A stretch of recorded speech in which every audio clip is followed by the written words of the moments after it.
one family. IPOB, one family. One family, IPOB. This song is specially dedicated to all the Biafrans all over the world.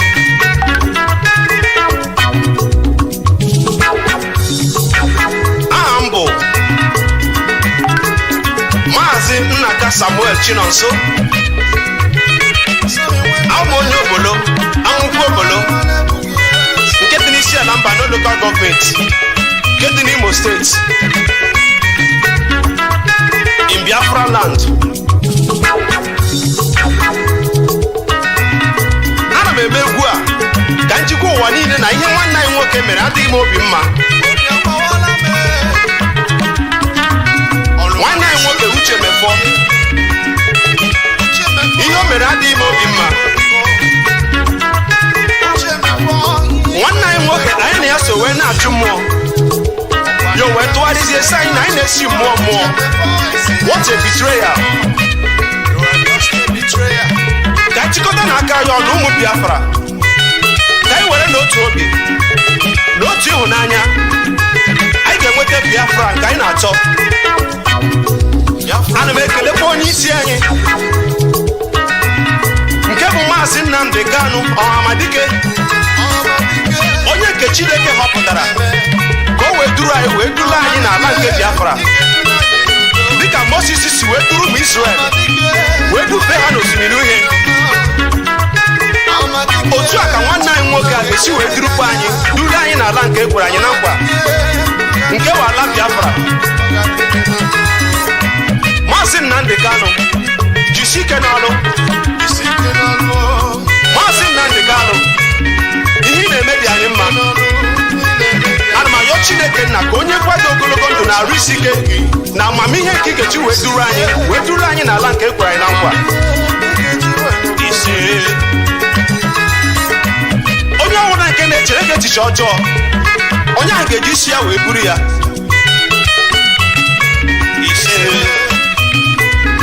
Ka anyị were n'otu obi anyị ga-enweta ihe anyị na-achọ.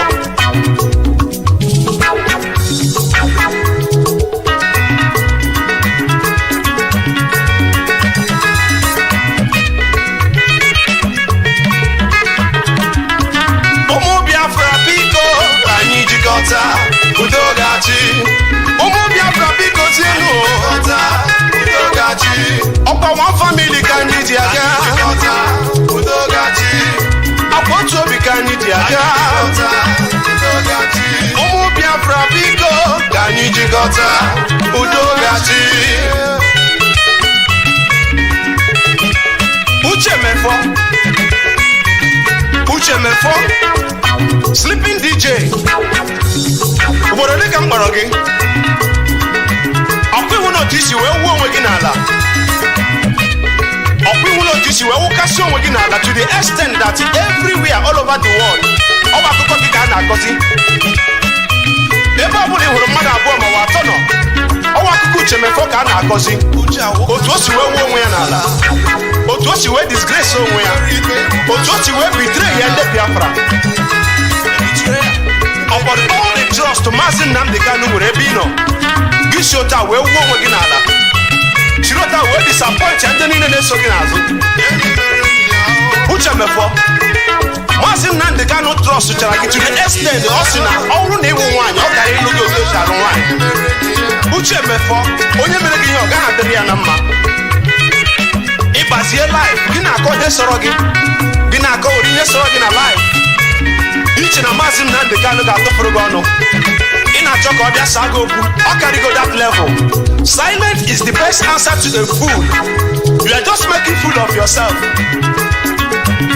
Uche Mefọ ị ma na ọ bụrụ gị ka etinyere na prison wee kwe gị nkwa niile nke e kwere Maazị Nnamdi Kanu. Uche Mefọ ị ga-anara ego chi na abalị na-asọ Biafra. Nke a doro m anya na ị ga-anara ego dị na-asọ Biafra. Bọtụlee Maazị Nnamdi Kanu etinyere ya n'ụlọ mkpọrọ wee kwe ya nkwa niile nke e kwere ya. O nweghị ụdị nkwa na-ekweghị ya ka o wee dị na-asọ Biafra. Ma Maazị Nnamdi Kanu kwụrụla chi wee kwụsị ike na Biafra si data o nweghị ike ịdị na-asụ Biafra. O before ya ba ime no nweghị ike ịdị na-asụ Biafra no nweghị ike ibitray Biafra but na ndị Biafra ga-ebitray ya ihe ahụ o kwuru abụọ bịara na mmezu. This betrayal bidoro from 2015 oge ha akpọchiri Mazi Nnamdi Kanu. This betrayal bidoro from Imam Mezo and Clifford Iruanya and Uche. Ọkwado nwa the same Uche Mefo onye fight against it but lee na leze ihe na-eme onwe gị ị werela aka gị wee betray izie that same person na fight gbapọ Uche Mefo kedu ihe mere gị ha ihe otu isi wee gbuo onwe gị n'ala ihe otu isi wee mebisi aha gị. This nonsense human rights ị ga-aga mepe ga-enye ma maka human rights. What do you know about human rights? Mazi Nnamdi Kanu is already fighting for human rights. He lost his father and his mother in fighting for human rights. Uche Mefo, you are just a betrayer. Ibiafra na-ekwu na ihe mmiri ji resign now because na egburu mmadụ n'obi Igbo. The killings in Obi Igbo take everybody unaware. Onweghị onye ma about it. Uche Mefo, what we need is actions. What ya Mazi Nnamdi Kanu ekwu eme ka ọwụ lee Eastern Security Network ọfọmụrụ ya single-handedly and this is not even our army, this is just Eastern Security Network. Our armies will soon surface by the special grace of Chukwu Okike Abịama. Mazi Nnamdi Kanu said it. Forward ever, backward never.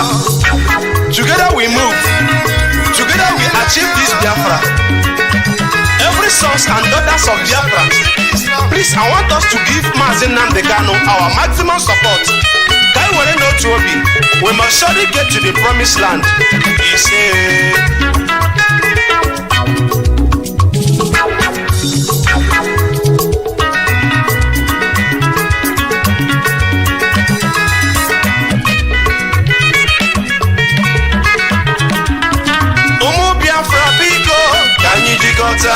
Udogachi, Umu Biafra biko sienu no. Udogachi, Opo one family kanyi diaga. Udogachi, Opo two bi kanyi diaga. Udogachi, Umu Biafra biko kanyi jikota.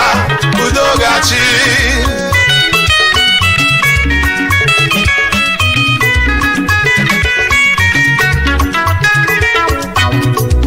Mazi Nnamdi Kanu jisike n'ọrụ ọma gị anyị so gị n'azụ jisike n'ọrụ ọma gị anyị ga-enwe mmeri jisike n'ọrụ ọma gị ihe ga-adị mma.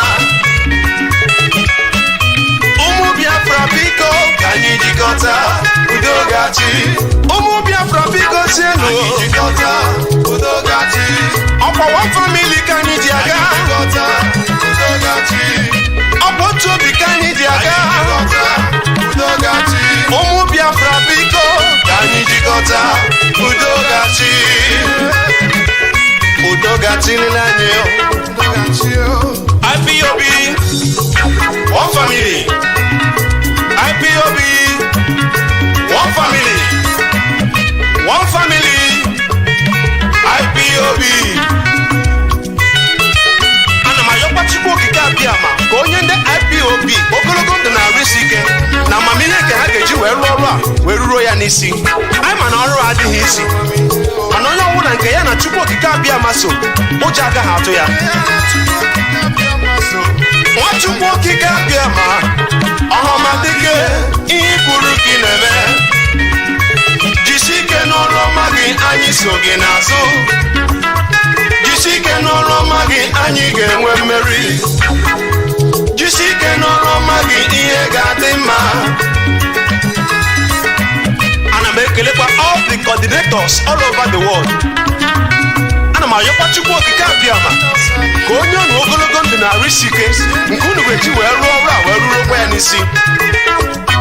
Jisie n'ike na ihe ọbụla unu na-eme were n'otu obi na ihe ọbụla unu na-eme ma bụrụ na ya n'obi dasa onye ọrụ nwere ụgwọ no matter what ka anyị wezụga na ihe ọbụla ga-ebute nkewa n'etiti anyị maka anyị werekwa n'otu obi wee sọpọtụ nwanne anyị nwoke abụ Mazi Nnamdi Kanu ọhamadike.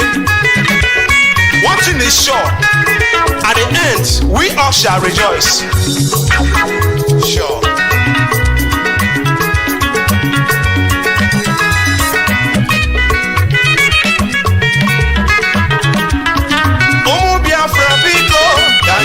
jikọta udo gachi ụmụ Biafra biko tienu jikọta udo gachi ọkwa one family ka anyị ji aga udo gachi ọkwa otu obi ka anyị ji aga udo gachi ụmụ Biafra biko ka anyị jikọta udo gachi udo gachi n'anyị yo anyị werezie n'enye ofu obi ụmụnne anyị were ofu obi anyị ga-enweta ihe anyị na-achọ ụmụnne m anyị sọpọtụ nwanne anyị Mazi Nnamdi Kanu jisike n'ọlụma gị anyị so gị n'azụ jisike n'ọlụma gị anyị ga-enwe mmeri jisike n'ọlụma gị ihe ga-adị mma jisike n'ọlụma gị Biafra ga-enwerịrị isi ka anyị were ofu obi nwanne m let us take one mind we shall get to the promised land my brothers and sisters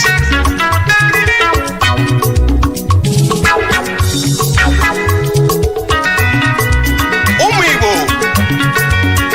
Izon Ogoni Eja Efik Ibibio Aram Oroni Igodomigodo Kogi Idoma Benua Igala Igede please let us join hands together we are the Biafrans let us support the Moses of our own time Mazi Nnamdi Kanu Ọhamadike de Biafra I strongly believe that with one mind love and work we shall get to the promised land by the special grace of Chukwu Okike Abịama.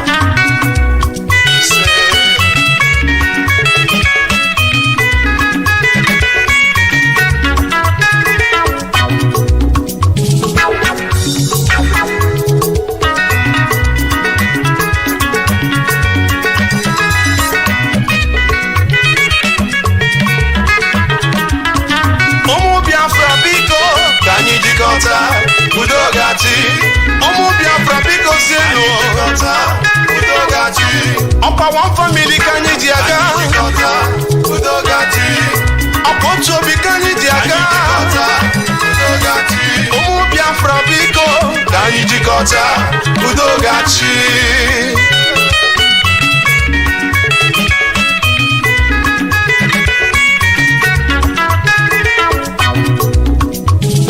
Chukwu Okike Abịama Ọhamadike ihe kwuru ka ị na-eme jisike n'ọlụma gị anyị so gị n'azụ jisike n'ọlụma gị anyị ga-enwe mmeri jisike n'ọlụma gị ihe ga-adị mma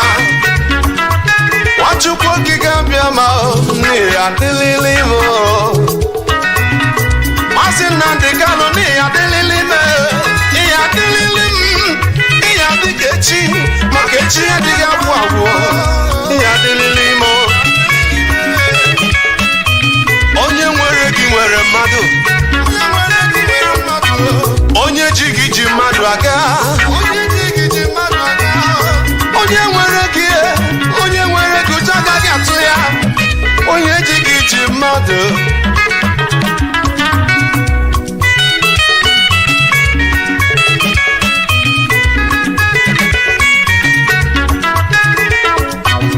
Biafrans biko ka anyị jikọta udo gachi ụmụ Biafra biko sienu udo gachi ọkwa one family ka anyị ji aga udo gachi ọkwa otu obi ka anyị ji aga udo gachi ụmụ Biafra biko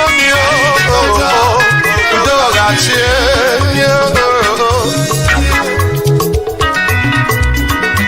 ka onye na-eme n'ụwa nya biko jisike n'ọnụ maka o mesịa ya dị mma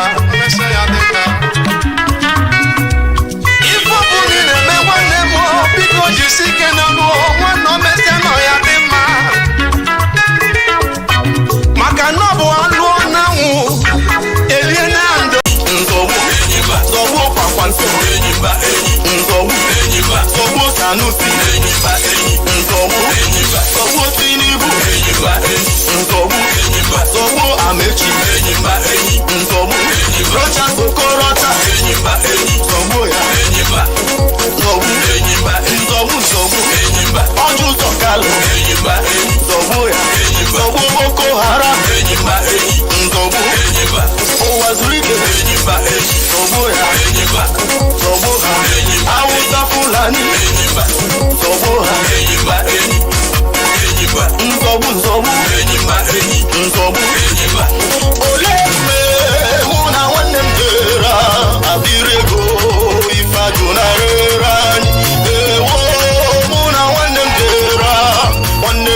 so ewade atoya o Director Nnamdi Kanu chukwu abịa ma organizo Indigenous people of Biafra chukwu abịa ma so na so I can hear the Lord saying, do not be afraid of your enemies. The Boko Haram you see today, you shall see them no more. Hausa Fulani jihadis, you shall see them no more. Says the Lord Almighty, I am with you. We must get to the promised land. The promised land is called Biafra, the land of rising sun. Obodo Chukwu gọziri agọzi, obodo Chukwu chọrọ mma, obodo Chukwu mere eze. Anyị tigbuo Awụsa dị n'amarụ Chukwu, tigbuo ha zọgbuo ha tona ha. Ka anyị tigbuo Awụsa dị n'amarụ Chukwu, tigbuo ha zọgbuo ha tona ha.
Nzọgbu Buhari, Nzọgbu Sanusi, Nzọgbu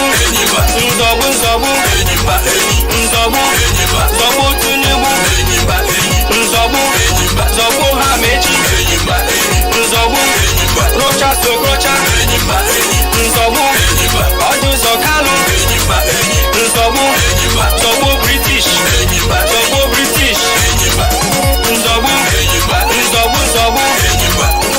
Nzọgbu Fulani, Nzọgbu Nwazurike, Nzọgbu Peluga.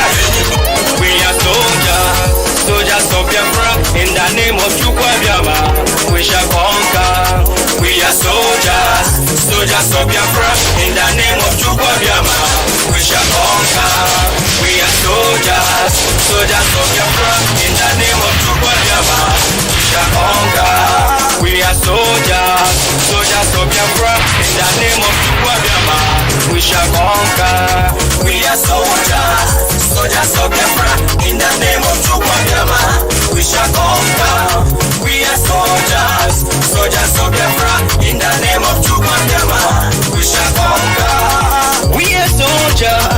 soldiers of Biafra, in the name of Biafra, we shall conquer. We are soldiers fighting for freedom in the name of Biafra, we shall conquer. We are fighting for our motherland by the grace of Biafra, we shall conquer. We are soldiers. Good morning, fellow Biafrans. Good afternoon, good night, good evening, depending on your time zone. This is Radio Biafra USA 2. My name is Mazi Iyke. I hail from Newi. Newi is in Newi province of Biafra land. We gathered again this morning to give thanks to Chukwu Okike Abiyama for another day and to continue with our struggle to actualize our nation. Our freedom is paramount in our hearts. And we thank God for giving us the strength to carry on till this point in our lives. Before we proceed, customarily we have to pray. We're asking that each and every one of us should bow our heads and let our leader, Mazi lead us in prayer. Let us pray. Without whom we cannot function, and unto him we give every honor and every adoration wherever you are. I will ask you, if you are in the spirit, to remain so. If you are outside the spirit, we ask you to come into it. Because what we are preaching from here is a gospel of redemption, as directed by Chukwu Okike Abiyama himself in heaven. And this very gospel, we must preach it. Therefore, we must pray. We give thanks unto thee, O Elohim, for there is none like thee. There can never be any like thee. You are the beginning and the end. You are the Alpha and the Omega. Our lives are in the palm of your hands. We commit all that we are unto thee. We have come as the ancients did before us, as our ancestors did before we came, to offer praise and adoration unto your holy name and no other. For we do not worship any idol. We do not worship anything born of a human being. We do not worship anything carved out of a tree. We do not bow down before anything molded with the hands of men. It is only thee that we worship. That is why we have come this very evening on this hallowed platform that you yourself created, to offer you unadulterated praise and to hand over to thee all that we can ever become, because Biafra is yours.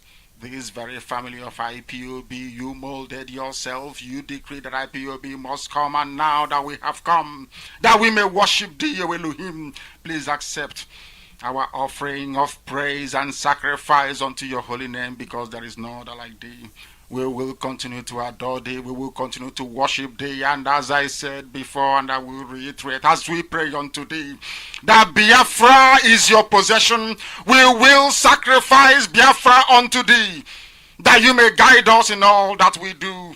It's only you that sees the hearts of men. If there is anything that we are hiding, if there is anything that we have concealed from our people, oh Elohim, you will judge us very harshly. But if our hands are clean, our hearts very pure, you will bless IPOB, and you will bless me, and you will bless my family, because it's a promise from you.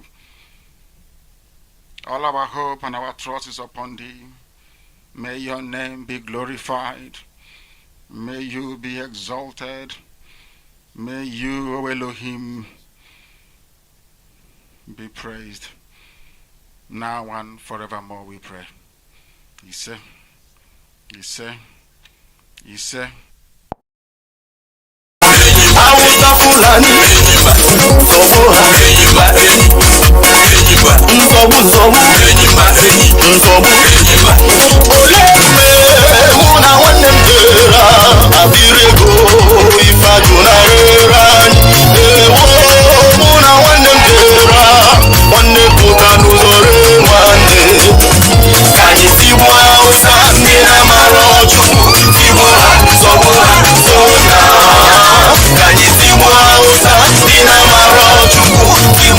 Someone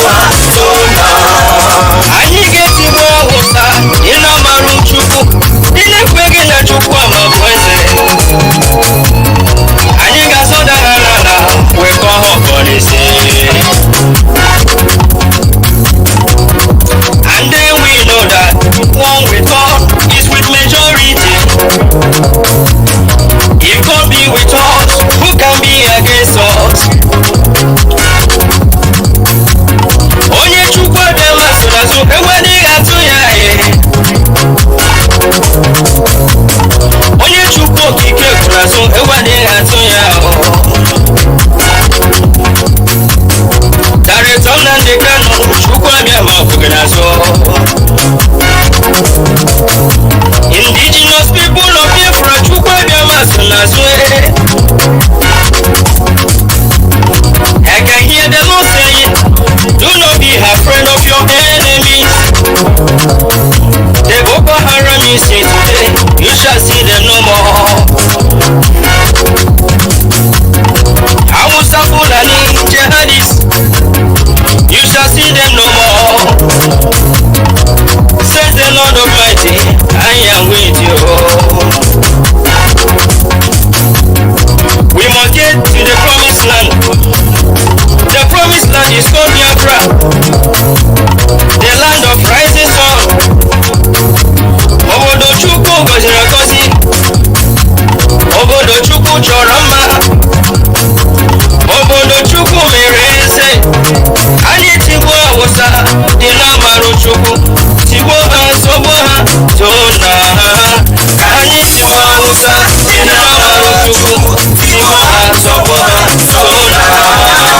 Anyị tigbuo Awụsa dị n'amarụ Chukwu, tigbuo ha nsogbu ha too na ha. Anyị tigbuo Awụsa dị n'amarụ Chukwu, dị n'amaghị Chukwu obi ama, dị n'amaghị Chukwu okike mụ, ndị n'amaghị Chukwu na dị ndụ, ndị na-ekweteghị na Chukwu ọba ma bụ chi n'ọbụ ya bụ chi kere anyị. Anyị tigbuo Awụsa dị n'amarụ Chukwu, ndị na-akpịsị ala anya arụsị o, ndị na-amaghị Chukwu obi ya, ndị na-amaghị Chukwu okike ha. Ọla mgbe ọ na nwanne m kere ahụ, nwanne m pụta n'ụzọ were ife ajụnarịrị anyị o maka ire ego o ji rụọ anyị. Otu aka bibi n'ihe human rights chọrọ isi redio nyere ọcha zọgọrọcha. Otu akụwa zuru ike chọrọ isi redio nye Goodluck Jonathan, mana Chineke ya bịa ịmana Chukwu okike na dị onye. Because as I once reminded you before we came, there was nobody like us.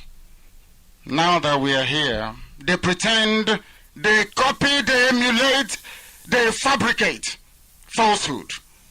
But they can never be like us. Long after we are gone, they will wish we lived forever. IPOB is very special. Exceptionally special. The largest mass movement in the whole world bar none. And we did it because Chukwokika Biama is with us. We did it because Chukwokika Biama created IPOB himself. And we are here to pilot its affairs. We will not prevaricate. We will not stop. We will not slumber until Biafra is fully restored to its former glory. Anybody in doubt as to our resilience and our determination to restore Biafra is not only mistaken, not only misguided, but needs to see a psychiatrist.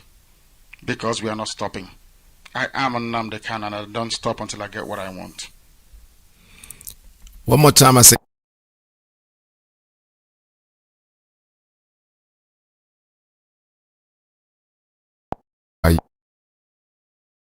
Iyke Peters. Our leader's name is Mazi Nnamdi Kanu. All right.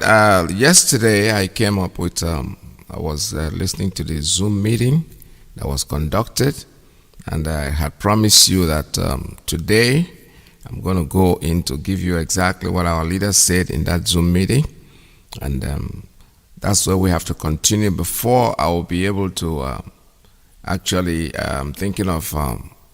Allowing you to have a conversation or us to have a conversation, and that conversation will take us actually to what our leader and the rest of them said. But before I do that, before I go to the conversation, what I intend to do was go back to what some people said yesterday in reference to it, but because I stopped with our leader yesterday, I am going to go to exactly what Mazi Nnamdi Kanu said yesterday. So let's listen to that and then we'll take it from there. Let's see if this is going to work, because I have to really push it to the point All right, let's go. I think here I am. Let's see what's going on here.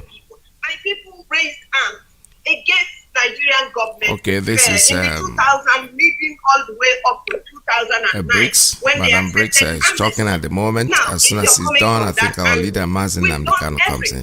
We've even brought the economy of Nigeria down. So if my people now feel that the only way is out, then you have to discuss from that platform. If they will feel that they don't want, then you have to discuss with them from that angle. So when people come on forums like we have now and make us to feel whether it is Igbo, whether it is a Niger Delta ethnic nationality, make us to feel as if we are the problem of Nigeria. No, Nigeria is actually the problem of my people because there is. All right, like I said, let me just move up a little bit and see if I can hit exactly where our leader came in. Because for me, that's what I'm supposed to be doing this morning. Okay, here we go. I think we are here. Let's see what happens here. But never again. The meaning of never again means we should not repeat the tragedy of the past. Thank you, Mazi and Kanu. Thank you, my dear brother Dele. Thank you very much. And also Mazi, the co-host of this very wonderful and unique forum.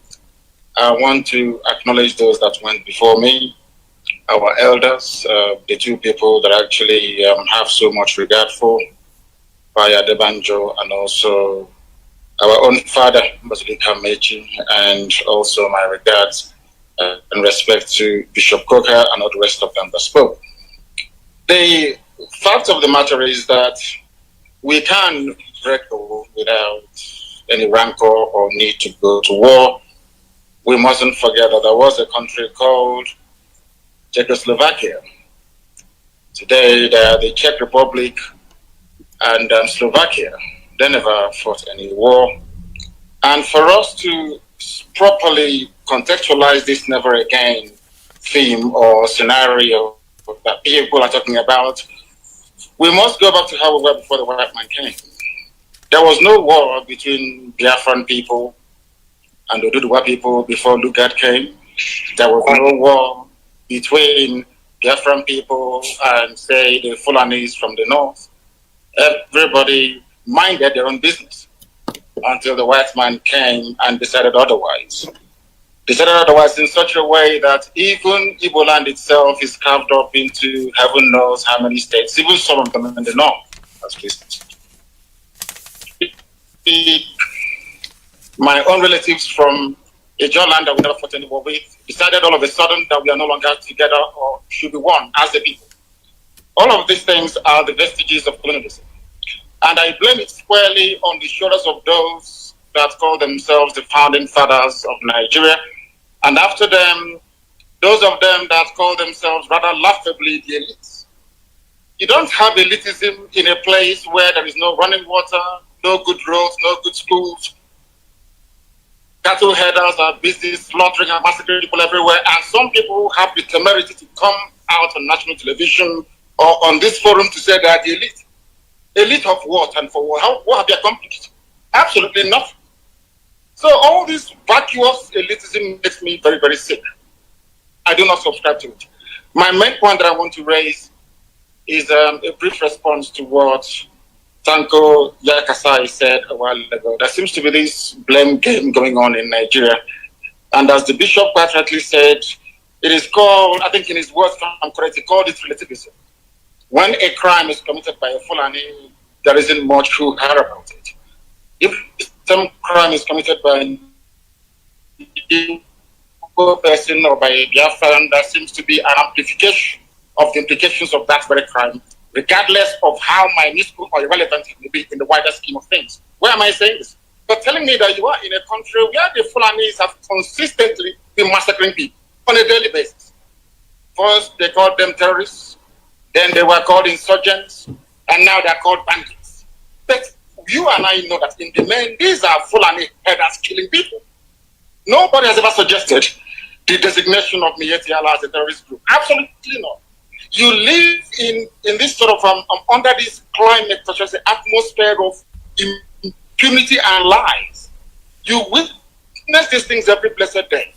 And some people will have the guts or the temerity to talk about one Nigeria. Nigeria that came into existence only 60 years ago. How about the ethnic nationalities that existed before Britain was formed? The thing that we keep missing is this. Nobody has the guts to ever interrogate or challenge the deficiencies within Nigeria. And what do I mean by that? We never actually promulgated nor sustained the constitution in the first place. There is no Nigerian constitution. In other words, the ordinary public in Nigeria has no say in how they are governed. How then do you expect that country to move forward? How do you expect healing and reconciliation? How is that possible? You and I know it's never ever going to be possible. Yakasai and northern commentators keep having an about the 1966 coup. It was an Igbo coup, which of course is a lie. I would recommend that Elder Tanko Yakasai go back and read Ademoyega's Why We Struck. One of the people that he mentioned, he wrote a book, Why We Struck. In that very book, it was made explicitly clear that what happened in 1966 was a revolution. And I make bold to say this, without casting any aspersions on degrading anybody, only the South can carry out a revolution. Only the South. Because of how the North is structured. Their mindset, the way they reason, their value system cannot allow them to rise above what I call very primordial religious sentiments to carry out a revolution or a coup against their leaders. What happened in 1966 was a revolution. And in a revolution, there are bound to be casualties. What Yakasai was alluding to is the fact that no Igbo high-ranking politician or army officer was killed in the coup. But the fact of the matter is this. Under Michael Okpara, we had the fastest growing economy in the whole of Africa, if not the whole of the world, 40% every blessed year. How can you kill such a person? The Sadwana of Sokoto, Sir Ahmadu Bello went to Sandhurst in London to go and give a speech in England, to go and give a speech. In that very speech, when he came into the hall, he segregated all the cadets, all the people actually, the so-called Nigerians at Sandhurst studying to become military officers. He said he wanted to address only the North. Only the North. Go to your history. They talk about history all the time. But these same elites are the same people that connived and conspired to deny us history in our schools. Because they understand the implications. That was what actually led the likes of Nsogbu to say that these type of people should not be at the helm of affairs in Nigeria. I give it to them in the North. The North was doing very well. Sir Ahmadu Bello knew what he was doing. The Balewa knew what he was doing. They all loved their people and they were developing at a very good pace, or should I say a rate. But the fact of the matter is that there is nothing called one Nigeria. The sooner we rise up and face this reality better for us, or else our children and our students will be having these discussions in years to come. And that is not the way to go. In Russia, there was a revolution by the Bolsheviks. In France, there was a revolution. In England, there was a revolution. Cromwell cut off the head of King Charles I. Today, you don't hear the royal family saying, oh, people from Cumbria, where Oliver Cromwell comes from, should be denied access to good education because they rose up against the crown. In America, there was a revolution. In every revolution, people are bound to die. If something happened in NSAS, during the NSAS protest, these same people introduced tribe and religion into it. And falsely claimed that those burning down properties out of anger and rage because of the killings at toll gates in Lagos are all Igbo people. The same people talking about one Nigeria to make Nigeria better. How is that possible? When people cannot be honest with themselves. All of us participating today, we all know that the Constitution is flawed. We know that the 1979 Constitution, or in fact, from 79 to 99, they are all flawed documents. You and I know that. Because it's the turn of your village. You want to rotate presidency, you want to start eating as other people, you want to start buying houses in Dubai, in the UK, and in America. You say, oh no, it is not in my turn. That is what they are doing. Once you're elected as a senator, as a governor, or whoever you are, you will say to yourself, not in my turn. Let me make that money that others have made before proceeding. You stay in a country, you are in a country where Umar Diko is the most corrupt individual out of Africa. He's the funny man. The families are now enjoying the loot, the money he stole. There was a man called Ibrahim Taher, if you have forgotten. This man burnt Nitel down at Marina after stealing all the money. And we are here pretending that somehow things can be better. It can never, ever be better. There is something called a referendum or a plebiscite. There must be a constitution formulated by the people, and that is the best way to go. Without it, these discussions will continue forever and ever, and Nigeria will remain as poorly and as deprived as it is today. Thank you very much. Thank you, Mazi. Before you go, please, there is a fundamental question that we want you to address, sent in, that have you reduced the entire Fulani to herdsmen who kill Southerners? Is it right? Is it fair to reduce all Fulanis to herdsmen who kill? I am trying to pay them back in their own coin. Ojukwu went to Aburi to negotiate for the same restructuring we are talking about today, going back to the regions. Every Igbo man in the north, every Biafran in the north, and to an extent some Yorubas as well, we attacked rebels, slaughtered and massacred in the north. What are the Fulani leaders doing about this state of insecurity and terrorism in Nigeria? Only the Fulani are responsible for ISIS in West Africa, for Boko Haram, for Ansaru, for all the so-called Fulani headsmen, the bandits that you have in the north. You have Fulani governors paying Fulani people to come to Nigeria to kill. A Fulani governor, I think the one from Bauchi, openly said, we want to relocate all the Fulanis in the Sahel back into Nigeria. And we're here talking about one Nigeria as if we don't have any brain. Do they think we are stupid? We cannot reason very well. We know what the end game is. The more they mount unity, it is to allow you, to lure you into a false sense of security, so that the Fulanis across the Sahel can come in to settle.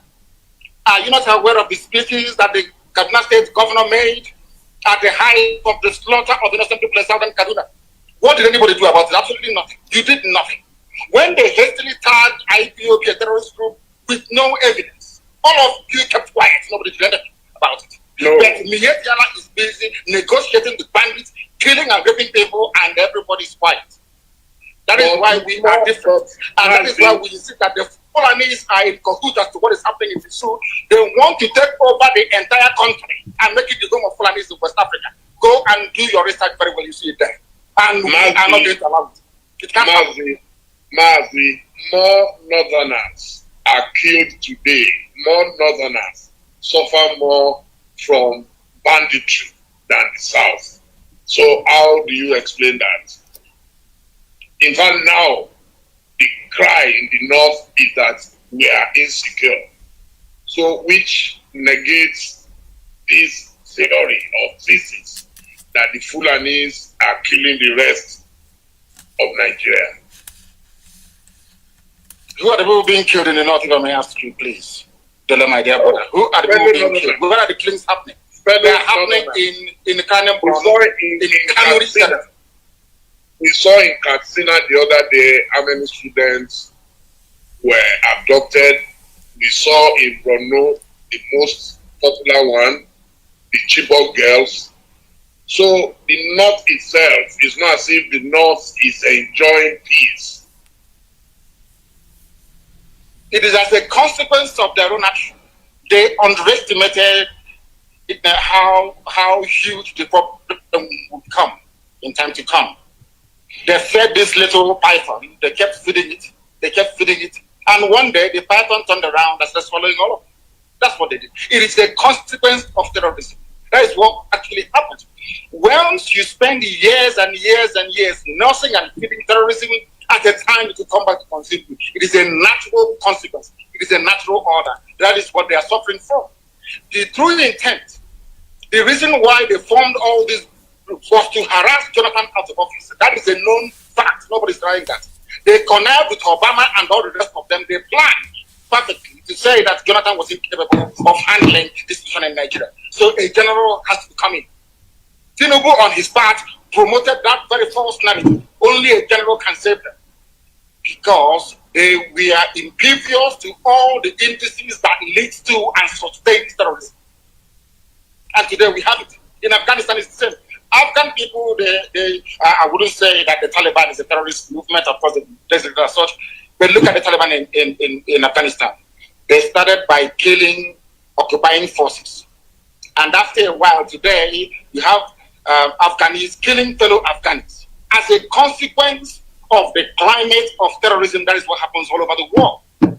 What is consuming the North today was what they themselves created. But some of us are too scared to speak the truth. Who brought terrorism into Nigeria? Let's be honest. El Rufai said it. We are paying bandits in Kaduna to stop killing people. Who brought them in? They did.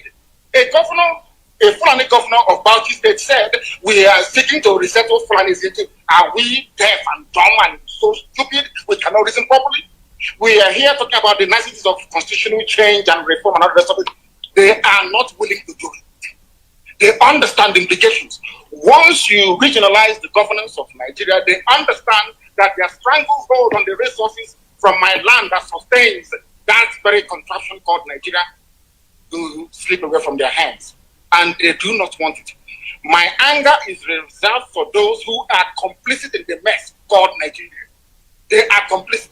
Why are they complicit? They know the truth. You and I understand the truth. They have a solution to the problem. And somebody is telling us, oh, we the elites, we need to agree. Who are you? What elitism are you? From where? Who are you? It is the masses, the population that determines. It is called a republic for a reason. It belongs to the people. The people will rise and determine how they should be governed. Not a few spent forces somewhere in Abuja discussing the fate of millions upon millions of people. I am a Democrat at heart. And I want, if it is possible, had Nigeria been good, do you think I'd be agitating? These people, they buy houses in Dubai, they buy houses in England. Is the man, people talk about presidency, regional presidency rotation, is the Prime Minister of England from Iyke.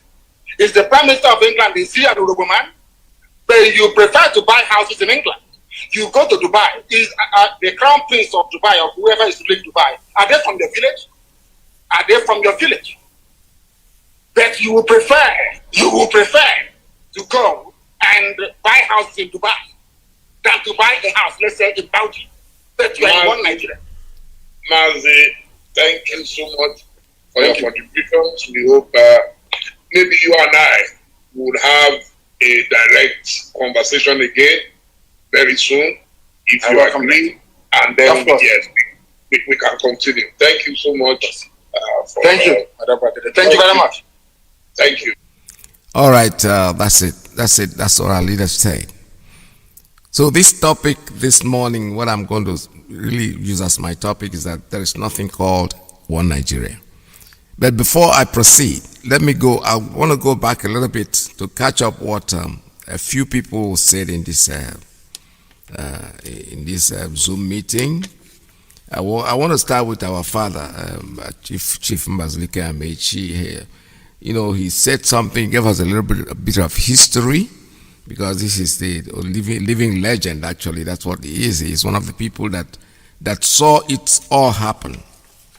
You know, he was there from the beginning, and to God, by His grace, he's still alive today to tell us, to give us a little bit of history of what really happened. When I get up from there, I'm going to go to listen to our sister, Onyeka Owen. She actually impressed me. I wouldn't bother myself with the one that was reading the script, because when people don't know what to say, that's when they go to read scripts. But when they are sure, they know, like our leader, we didn't see him turn any paper as he was talking, but Tanko Yakasai, that's what they call him. That one was actually basically reciting what he wrote from the house, and all he ended up is telling us is that the reason why Nigeria is the way it is because of the coup. That was an Igbo coup. That's his own contention of the whole thing. They're still living in the past, and we're talking about building one Nigeria. I don't know how it's going to happen, but let me look at our father first, our Mbazulike Amechi, our grandpa. Actually, let me start with the bishop, because the archbishop made some very vital points that I want you to listen to, so that you'll be able to pick up something in a conversation. Yesterday was when I started this thing, and I just topped it up because I wanted our leader to finish it up, to round it up. So let's listen to the Archbishop. Who were spectators, those who were victims, and so on. So I make the point that part of our problem in Nigeria is not articulating the issues, but we really don't have the mental toughness and the discipline to follow through with some of these diagnostic initiatives. So I make the point because, unfortunately for us, we've not been able to forgive ourselves as a people. That's right. The wounds of the Civil War have not been able to heal. Coups and counter-coups that followed after the Civil War, more or less, were miniature civil wars by themselves because they threw up the same contradictions, the same anxieties, the same sense of frustration, and the same feeling of divisiveness across the country. So when we look back, we have to do a cost analysis of what has happened. And we ask ourselves, had we not fought the Civil War, where would we have been today? Had we not had all the failed and successful military coups, where would we be today? Had we not discovered oil, where would we be today? Had we not abandoned agriculture, where would we be today? Perhaps the stories would have been different, but I think that an initiative of this nature must also give us an opportunity to do a little bit of a cost analysis as to what the implications of our inability to have the discipline to pursue effective and efficient policies through has cost us. Because the result is that we find ourselves still sounding even nostalgic about the way things were before the war. 50, 60 years later, we are still agonizing and wishing nostalgically that we had a little bit of steady power supply like we had in those days. Because when we look back now across the country, the entire country, nobody seems to be happy. The citizens of Nigeria are not happy across the board. And even those who are holding public office are not happy. So the governor of Cross River crying tearfully on the ground that after having been governor for 6-7 years, he still felt he had not been able to meet even a fraction of the things he thought he'd be able to do as governor. So what really are the constraints? Because clearly we can see that people are not happy. Even as some of the most basic indices in areas, it is difficult for us to find an area of our national life where we are doing well, except in the area of corruption. But we are failing in almost every area. Our education, the lack of infrastructure, our inability to deliver on almost all the key promises that successive government have made, our roads becoming debt traps, the collapse of our infrastructure, the deindustrialization of the entire country, our inability to even create new opportunities for industrialization, this massive cloud of insecurity that is now threatening to engulf the whole nation. So, I just like to make 3 points. The first is there is enough blame to go around from this administration, the administration before it. I mean, blame is part and parcel of politics, and politicians need to get used to that. But we have to then come to a point in which we can say, even though there is enough blame to go around, can we begin to identify some of the issues that are fundamental to erecting a signboard that says never again? For me, the first is the need for us to construct what I call the Nigerian story.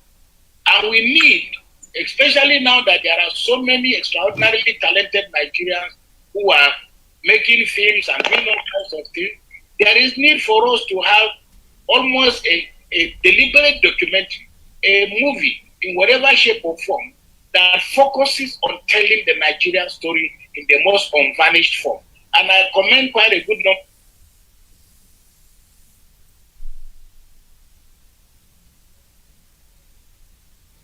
All right, we have lost the audio right there. Was I muted? Dele? Go ahead, sir. Go ahead, sir. Oh. Please proceed, my lord. Go ahead, sir. It's been resolved. Go ahead. I just want to end. I'll take the next 2 or 3 minutes and I will end. I'm saying, for example, that it's important for us to have an accessible story of Nigeria in a way and manner that young Nigerians can understand it, as we say, the labors of our heroes past, where this great country has come from. Because too many angry young people are taking themselves at the beginning of the history of Nigeria. It is important that the federal government or that people different, with different initiatives, set out to tell an unvarnished story of Nigeria. And as I said, I commend quite a good number of people who have done some really extraordinary work in trying to deal with this issue. But I think that is an important project. In part, it will reduce the level of blame. It will also help us to understand that all of us have a role to play in building this country. The second point I want to make is the whole question of, religion, the role of religion, in our society. It is a pity, that due to toxic politics, religion has become an instrument of war and violence. We need to roll back and because a lot of this is happening largely because people are using religion in an environment that has predisposed them, to this kind of application of religion. Yes. Today is religion, tomorrow is ethnicity. But none of these identities necessarily ought to be instruments for war. In a better organized society, where a government is even-handed in the way it treats its citizens, religion can be and must be for us a tool for uniting a lot of our people. Because if there are extraordinarily good people across the board, and the freedom of religion is something that must be cherished. The third point I want to make is the need for us to realize that as citizens of Nigeria, all of us belong to one country, and we are citizens under one law, under one God. What this means for us, for example, is that if we begin to push back a little bit the intrusive role of religion in public life, then every citizen, whether they belong to whatever religion or no religion at all, will achieve a level of equality before the law, no matter their status, no matter their the position that they hold. Because if you are a traditional ruler, if you are a bishop, if you are a president, if you are a governor, you are that because you are a citizen of Nigeria. So there is need for us to create a level playing field in which generally citizens feel very convinced that they have access to equal opportunities. That when they commit a crime, they will go before due process, and that the law is over and above any other form of identity. And finally, it is for us as a country to start to deal with the issues of what I call the problems of consequentialism. That is, what are the consequences for good actions? What are the consequences for bad action? These, for me, are issues that are very important because we have relativized, we have created a culture in which most things that are criminal are relative. Most things that constitute breaking the law are relative. Corruption, everything has been relativized. We do not have a standard of moral behavior. And that also fits very clearly with what I was saying about the rule of law. Now, if we have an aggregate of all this in place, then I believe that we can begin a process of building a country that inspires and not complicates. A country that we have citizens who appreciate their history, who cherish their culture, who cherish the sacrifices that those who have come before them have made, who cherish those who have governed them with all their weaknesses. Because as I've often said to people, I have been around long enough and I have interacted with many heads of state in Nigeria. I've never met a single governor, minister, president who has set out to destroy this country. People have made mistakes, but we must learn to develop a culture in which we respect one another, the sacrifices that we made, correct the mistakes of yesterday in order for us to move forward. In that way, all of us can gladly write and mount this signboard that says, never again will we go through the kind of things that have caused bloodshed and division in our country. I want to thank you very much for indulging me and ask God. All right, that was the bishop. And what he said here that really caught my attention is that we have not excelled in anything in the so-called one Nigeria except corruption. The corruption is where we have excelled, actually, and it's a very interesting meeting that they had over here. So let me go to our father and listen to what he has to say, because this is another little history that I think we need to pick up before we go into our conversation. So let's listen to our father, Bazilika. Start. I don't know where to start. I don't know what to say.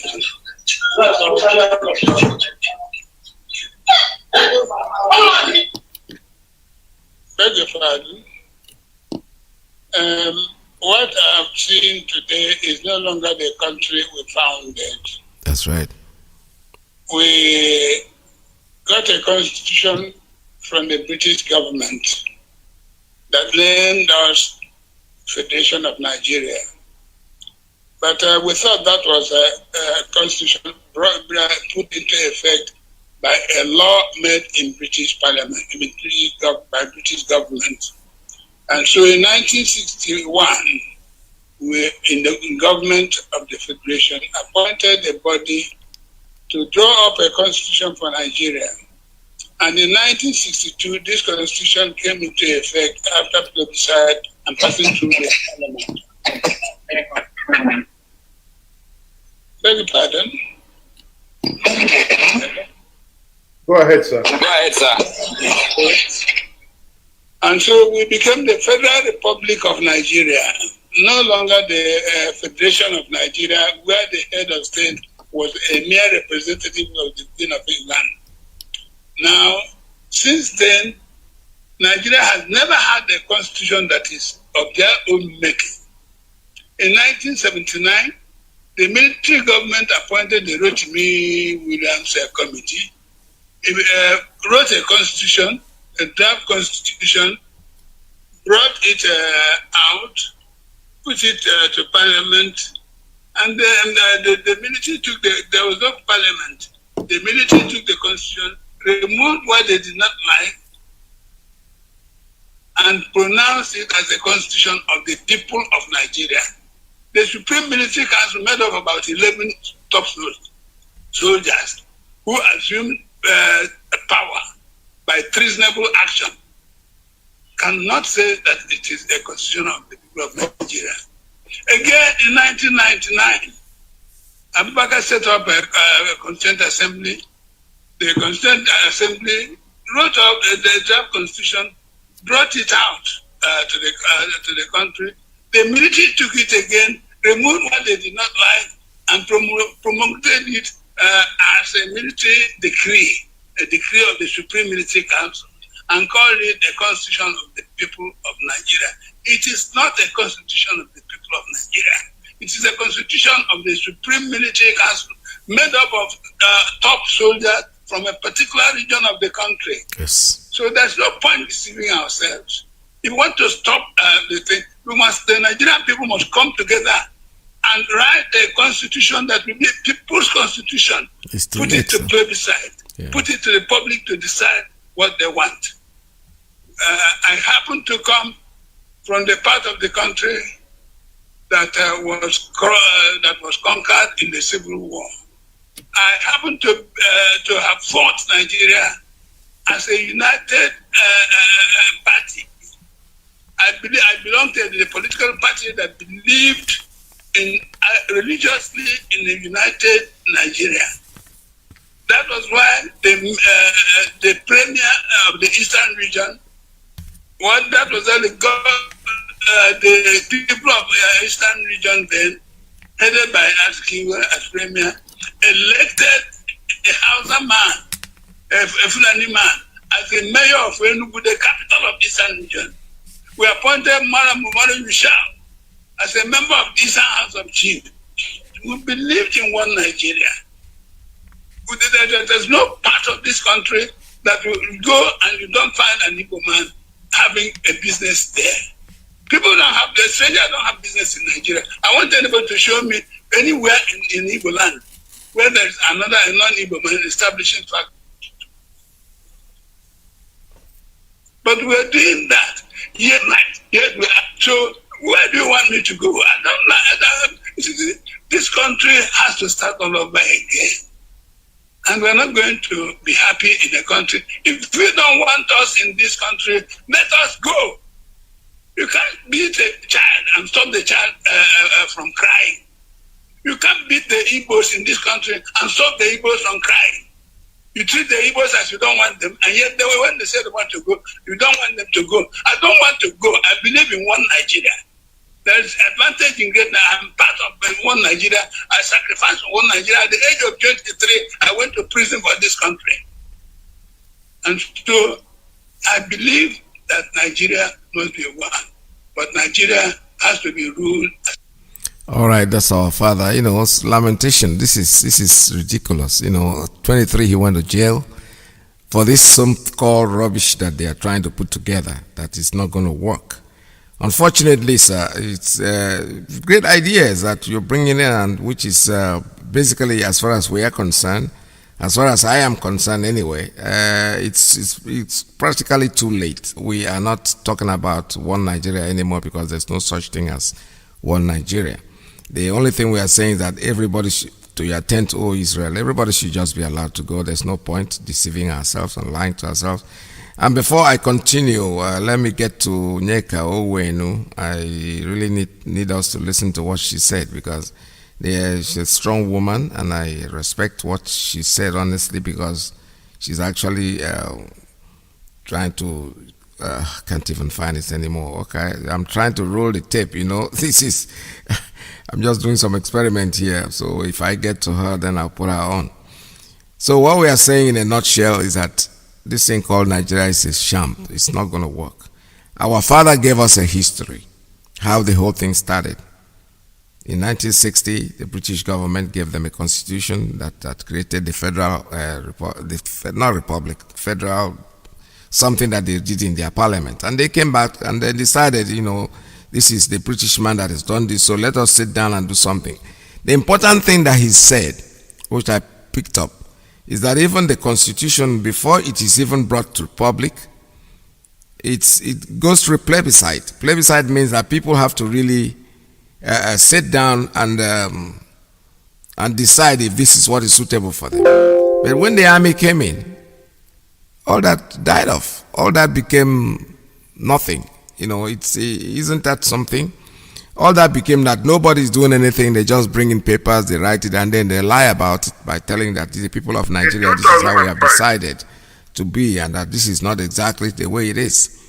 So, as a matter of fact, we never had a constitution, and the man is saying something he said here. We have to start all over. Who is willing to start all over? You are our grandpa, and these youths. Honestly, we really have to fight to make sure that they get. Starting all over is exactly what we are saying anyway. When you create Biafra, we're starting all over. Create Oduduwa, create the Arewa, whatever they are. The Fulani should get away and get back to where they come from, because we don't know where they come from. They are not Nigerians. They don't have anything to do. But they are the people creating all this problem, all this wahala, because we allowed them to. So what we are saying in a nutshell, I'm still trying to get to Iyke before I open up the line for you guys to make your calls. The people should not start calling, because if you are calling me at this time, it all means that you're actually not paying attention to what we are saying. So listen to this very well, so that when you call, you know exactly what you're going to be talking about. I'm still trying to roll the tape, get to where Iyke is. I think there we are now. Let's see this. All the time, and we're speaking of no other than Our Lady of Music, Iyke Owenu. You are welcome, ma'am.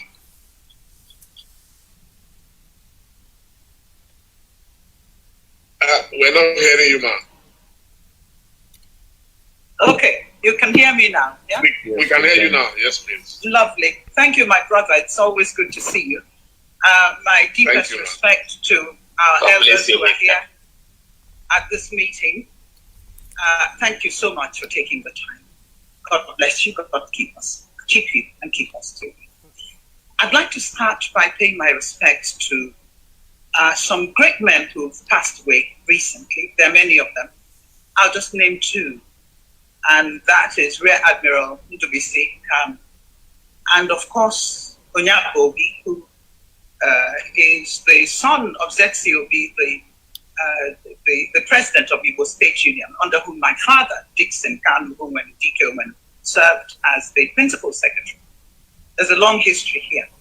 We're losing people who have still so much to give to this country and so much direction to give to us. I'm almost tearing up, and I don't want to. But I pray over all of us, and I pray over this country, that God will still have his way with us. This is a great country that we are all a part of, and there's a reason why we've all been brought together. Excuse me.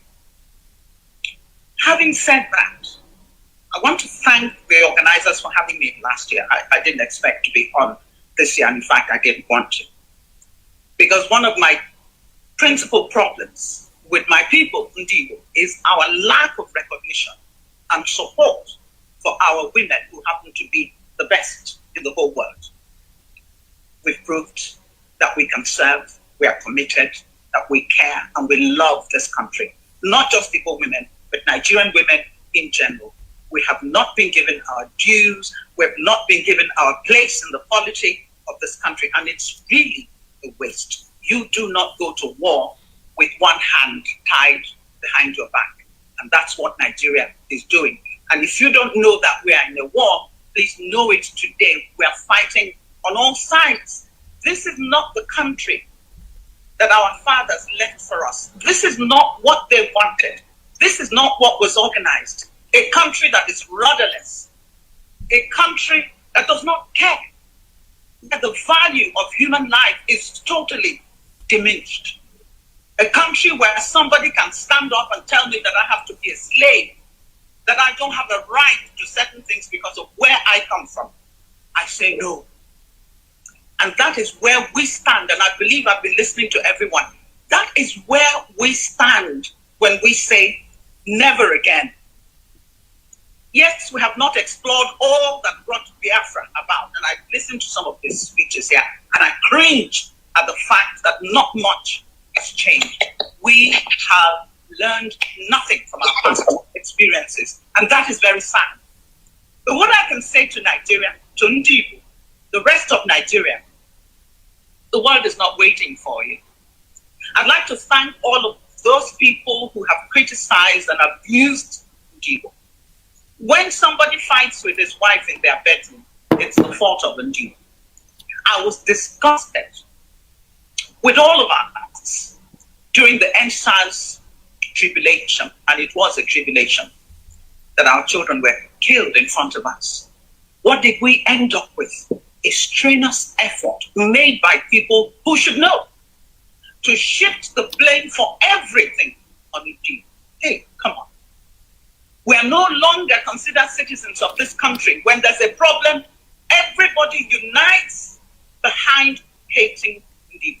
Be that as it may. I still have no apologies. God created me an Igbo woman. I am doubly blessed and doubly challenged. But that is why he put me here. And may he use every single one of us to achieve what it means, what he set this country up for. Let me round up so other people can have a chance to speak. Where do we go from here? Let me thank those that abuse other people. You encourage them. You make us stronger. You make us more determined. Because if you keep saying, go home, we are going home. We're happy to go home. Go home. You didn't learn any lessons after the war, did you? Now you're back at it. And people, whenever there's trouble anywhere, everybody unites and asking you to go home. Please, let us go home. Thank you for asking us to go home. You are making us go home because you don't know what is happening in the Igbo region now. Is that we're getting together to realize that nobody loves you. I'm not speaking about individuals here, please. I'm speaking generally. You're not wanted. So even if they don't have, you're not wanted and they don't want to let you go, you can still go in many ways. Start taking care of your own problems. Start dealing with issues of food production, agriculture, development in every way possible. You are a people who are blessed just like everybody else. Never apologize for who God has made you to be. Stand on it. Take it in the chin and know that you can make progress and show the world that this group of people can never be kept down. That the true Nigeria can never be kept down. Those who carry on as if they own the world and they own heaven, one day you will stand before the Almighty King of Kings and you will have to answer. Thank you all very much for having me. Thank you so much, Iyke. That was good. With that, I'm going to open up the lines for you. Tell me what you've understood in what's this whole thing. I went back to go back to Mbazilike Amechi, go back to Iyke Onwenu, to tell us, Archbishop, this is history that is making. This is a very good conference that they had, honestly. Our leader was hilarious. I mean, you don't expect him to be challenged in a situation like this. It's gifted. There's nothing anybody, whether they like to accept it or not, Well, fortunately for us, we have him. He's our leader, and he will continue to lead us to freedom. Freedom is all we are talking about. In a nutshell, that's what Iyke was trying to say. That go home. He said we should go. We are Biafrans. We're already going home. For those of you who are still standing on the wayside, that's your problem. You have to join what we are doing. Be part of us. Because freedom is our goal. Freedom is our goal. There is nothing anybody can do to stop us. This is Radio Biafra USA 2. 646-920-4541, 5703-528-442, +1-929-406-9953. Please concentrate. My topic today is there is nothing called one Nigeria. Elaborate on that. Tell me what you've learned from the Zoom meeting, which is very important. From here, this is Radio Biafra. Line is open for you. Make your calls. Oh, na. Land of the rising sun. John Levine. My originality. Land of the rising sun. Biafra.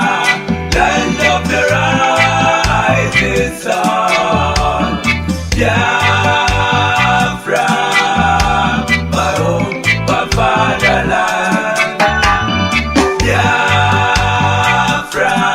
Land of the rising sun, Biafra, my home, my fatherland.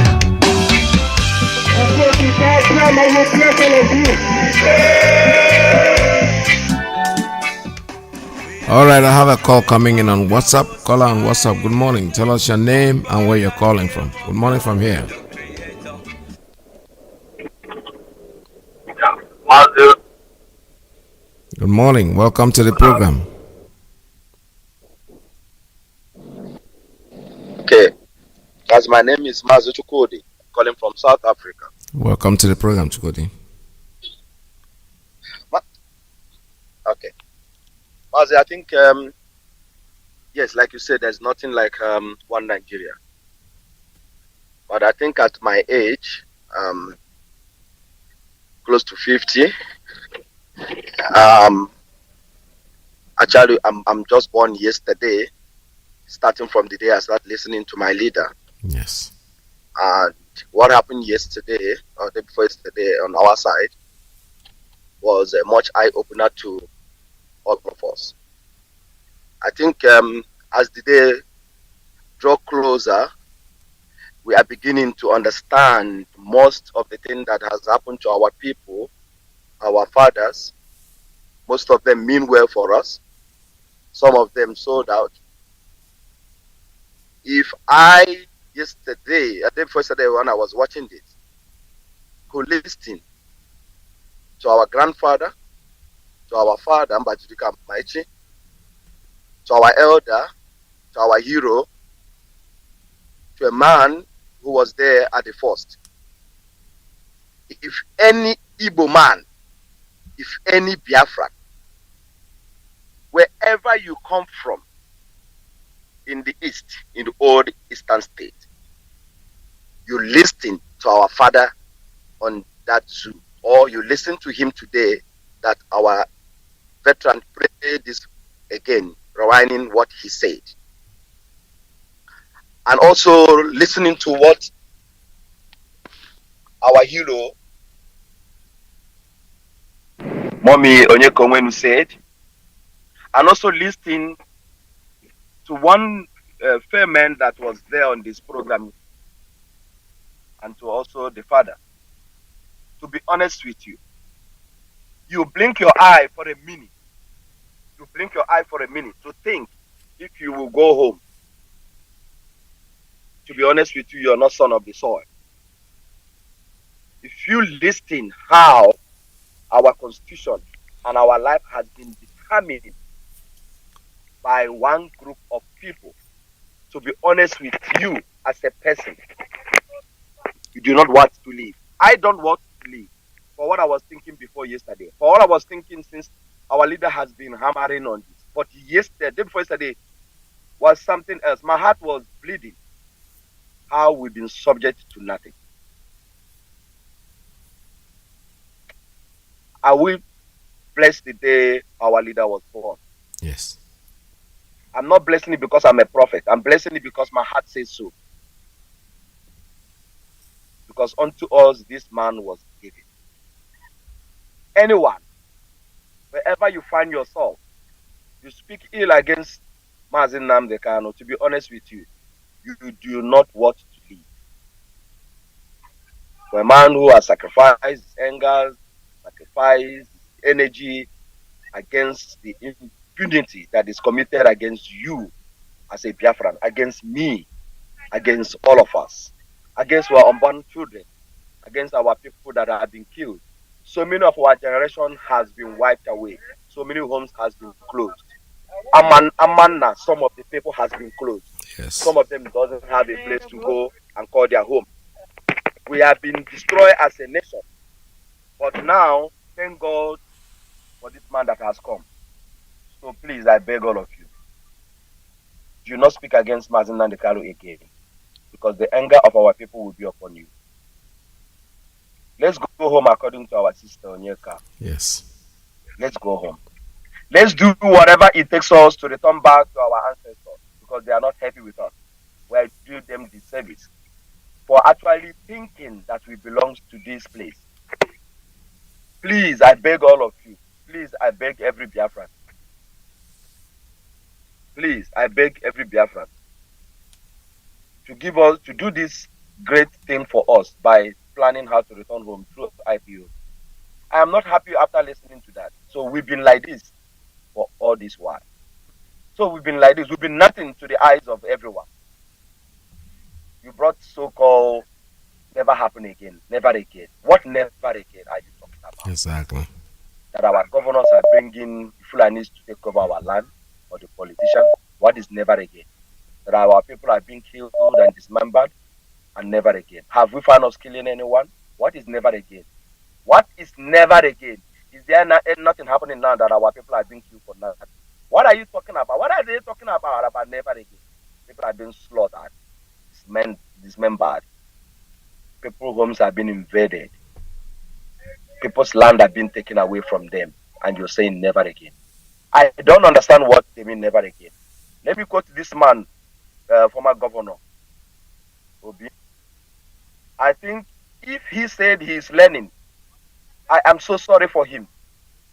So which means our leader he's not been listening, or he has not read his history, or read the handwriting on the wall to see what the outside people meant for us. Look at the two full outside grown up, the one that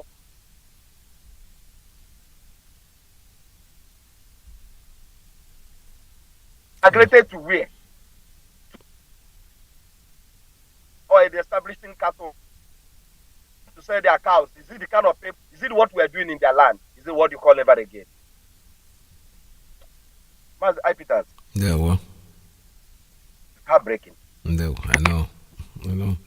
Thank you so much for giving me the opportunity. Thank you I'm so not much. happy. And Thank all you. of us must not be happy until we get home. Very well. Thank you so much. Never again. Yeah, that's the language they use. When they say something like never again, they're not asking, what have you really done to have stopped it from happening again? Nothing. We are still on the same cycle, the same thing that created the massacre and everything. It is still there. The slavery that they have come to impound on us, and all they are talking about is never again. No. We are in the words of our sister. When they want us to go home, we go home. Biafra is our home, and that's where we belong. There's nothing, absolutely nothing that anybody can do to stop us. Before I continue, let me still remind you that we still have our ESN fundraising. Make sure that you deal with it. The account name there is Chase Bank, and the bank is Chase Bank. The name of the account is Indigenous People of Biafra Patriots INC. The routing number is 044000037. 044000037. And account number is 6696801115. 6690801115. The Zelle, if you want to use Zelle, It's ipobusana@yahoo.com. ipobusana@yahoo.com. If you are living outside the United States and you want to go to our website, www.ipobinusa.org/donate. For you to make your payment, the money goes into the same account that's been officially designated for ESN, for the Eastern Security Network. www.ipobinusa.org. For those of you in Biafra land who are still asking for a way to make the payments, you are asked to contact your coordinators. If you're members of IPOB, contact your coordinators and it's going to give you. We can't make public any account of the zoo because of the way that zoo works. They are zoo, and zoos don't know how to deal with accounts. They know how to take your money and not do anything for you. So make your donation. And today, don't forget, those of us in Brooklyn, IPOB Brooklyn, they're having a Zoom meeting today, 5 p.m. Go to your forum. There you are going to find information on how to get into the Zoom meeting. It's coming up today. Today at 5 p.m. Today's special meeting. Or IPOB in Brooklyn. It doesn't mean that it's only Brooklyn that can come in. Those in the Queens, in Long Island, in Staten Island, and the rest of them, they can still come in and be part of it. All right, so let us not forget this meeting is very, very important. It's the Brooklyn chapter that is hosting it. It's on their forum. I don't want to announce the information on air so that the same thing that they tried to do on our general meeting will not happen. Some people might get information and get in there and then want to mess up the whole thing. So make sure that you tune in. Today is 5 p.m. It's the time. Caller on straight line. Good morning. Tell us your name and where you're calling from. All right, that line just dropped off. I don't know what happened. Let me try it again. Caller, good morning. Are you there? Tell us your name and where you're calling from. Mazi, Ipob. Welcome to the program. Let's go, God bless you, Elohim, who created Biafra. Yeah, my name is Mazi Chinemelem Obiuku. I have from Abaje, Wangele local government, Olu Province, Biafra land. Mazi, the topic that's the trick say never again. I thought it as night, some misunderstanding. My brothers and sisters, nobody will stop Biafra no matter whatever they are doing. May God bless our elder, Mbazirika Mechi. And may God bless our mommy, Onyeka Owone. That's why he made that song he sing. My brother, you see, apart from that, others, some of them that there, my brother, they don't know their identity. That is the problem many have there. And when I speak for people, some people say, my brother, you are not in Biafra land here. If you understand what P2B did when he was Anambra State governor, he will cry. So anybody that's saying that I shall have respect for P2B, I can't. Instead of me to have respect for P2B, I have respect to Obiano. That's all. That's all. People may not understand it. P2B did a lot here. P2B did a lot. This is the people that call themselves elite. This is the people that call themselves intellectual. This is the people that people are claiming they are chiefs, they are big men in Igbo land. Tomorrow now, somebody will come and say Emekofor. Do you know that Emekofor beat Ifanyoba? I mean, not Emekofor. Ifanyoba beat our mother in Enugu and collect the blessing of our mothers. Tomorrow somebody will say, see, this Biafra we are looking for. Godliness will not enter the land. Nobody, revolts cannot enter this land. We are suffering here. They are treating never again. Never again. You call Igbo summit in Oka. You begin to arrest all the whole Igbo's youth that in that meeting. Call them IPOB. Never again. You prescribe IPOB. Indigenous people. You prescribe them. Never again. Never again you bring pressure Python that's 1, Python that's 10. You kill many people. Never again. Some Biafra youth now are in prisons. Many prisons. Some are buried in grave here, shallow land in the bush. Never again. Who is talking that? Never again. It will happen again more than 1966. Let them get ready. We are ready. Let them get ready. We are ready. Once Kamadana and Wada Wumburabo, don't fire them with the never again. Mazi, I may God bless Mbazirika Mechi and bless Onyekongwon and our leader. Those are people that understand. Mazi, I Peter, may Elohim bless you. God bless you. Biafra is here. Yes, nobody will stop it. It's the kingdom of God on earth. Mazi Nandikano, may Elohim bless you. You are the savior. God bless you. God bless you too. All right, this is Radio Biafra. We're still taking calls here. 646-920-4541, 570-352-8442 +1 929-406-9953. Never again, that's what they call it. But you know what? If you do not change, never again will ever be. Never again. It has never. There's nothing. What have you really done that to make it not happen again? You are still subjecting us to the same treatment that you subjected us before the massacre. Nothing has changed after the massacre. You are very, very obviously made it very plain to show us that we are not part of you. We are going home regardless of what anybody says. Our father, Mbazirika Mechi, felt very disappointed. You know, it's an old man that is that was there from the beginning.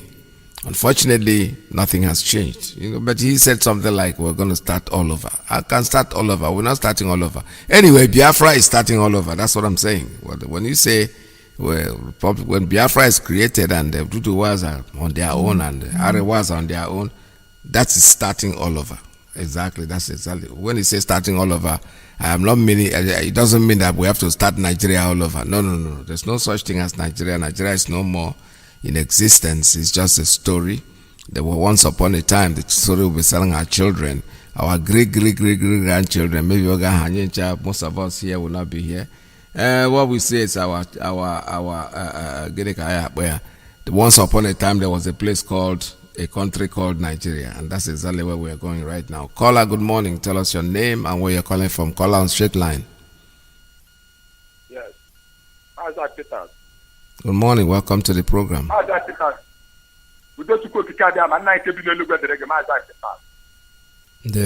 all over the world, may the peace of Chiko Tikadiama, the creator of heaven and earth, continue to dwell upon us forever and ever.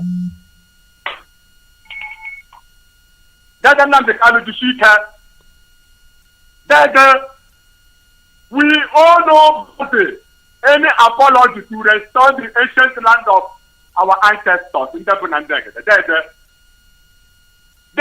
are not arrogant. It is those our enemies that are arrogant. You are fighting us, including me. My name is Iyke. I'm from Umawolu province, Biafra land. I'm coming from Mapa province, Biafra land. Every Biafra is all over the world. Get your heart prepared. Blood is going to flow. Every Biafra, come to Oyanibo. Me want Biafra na America. Me no na every nation in the whole world. As long as you know you are a Biafra. As long as you know you are a Biafran. Join our leader now to save the land of your father. Let us get our land first. On this earth that you have created. This is our own portion to exist as a people. We are not joking with it. I am telling you people. Because that is so far among almost I think some gonna go there. Only when you go over, or the mirrors of the mark, or the Amazon has good, or the Abarapo one of the Jomo Biafra. Never let the get of follow the number Romum. The better these people that are in the nation you can go Biafra. You can see Biafra, get their mind to fall. Make sure you fortify your heart because this land, they will order here. Ezekiel chapter 39. You say Ezekiel chapter 39, Biafra. Study it from 1 to end. If you are a pope, if you are a bishop, follow and study this. Whether you are a Biafra or not, follow and study because the world is about to end. You see this Biafra, we are going to shut down what that. And if the world wants war, we will spread 3 buildings in the foreign nation. We will send bullets there direct. No human being will survive in Europe. They are going to see, you say Ezekiel chapter 39. Study it from 1 to end. You see from verse 25 to verse 28. Very, very important. You see Ezekiel chapter 40 from 1 to end. Before you go to Kadamaga, come and tell them again, we close this word. We will not show no human being in the capital where. Jeremiah chapter 10. So do you see from verse 16 to verse 16 and verse 23? Very, very important. But to study from 1 to 8. We worship one God, that God that created you and gives you strength. You want to take the land of our ancestors. We all know bastard and apology. We will find that word they want to give us. You see Jeremiah chapter 11, from 1 to end. But do you see verse 20, verse 21, verse 22, and verse 23? Very, very important. All I know is 20. Ntana Lanzo. I'm going to say the bag of Briana. Okay, no. Only so we should stop aware. It's about like it. Discover your purpose, Biafra. Know who you are. Your purpose is why you must restore Biafra. I have discovered who I am. On this planet Earth, from here to America, to Japan, all over the nation. My name is Iyke. Thank you, sir. You see this Biafra. Instead, Biafra will not come. The whole world will be shut down. Tell the decision, I never pay more.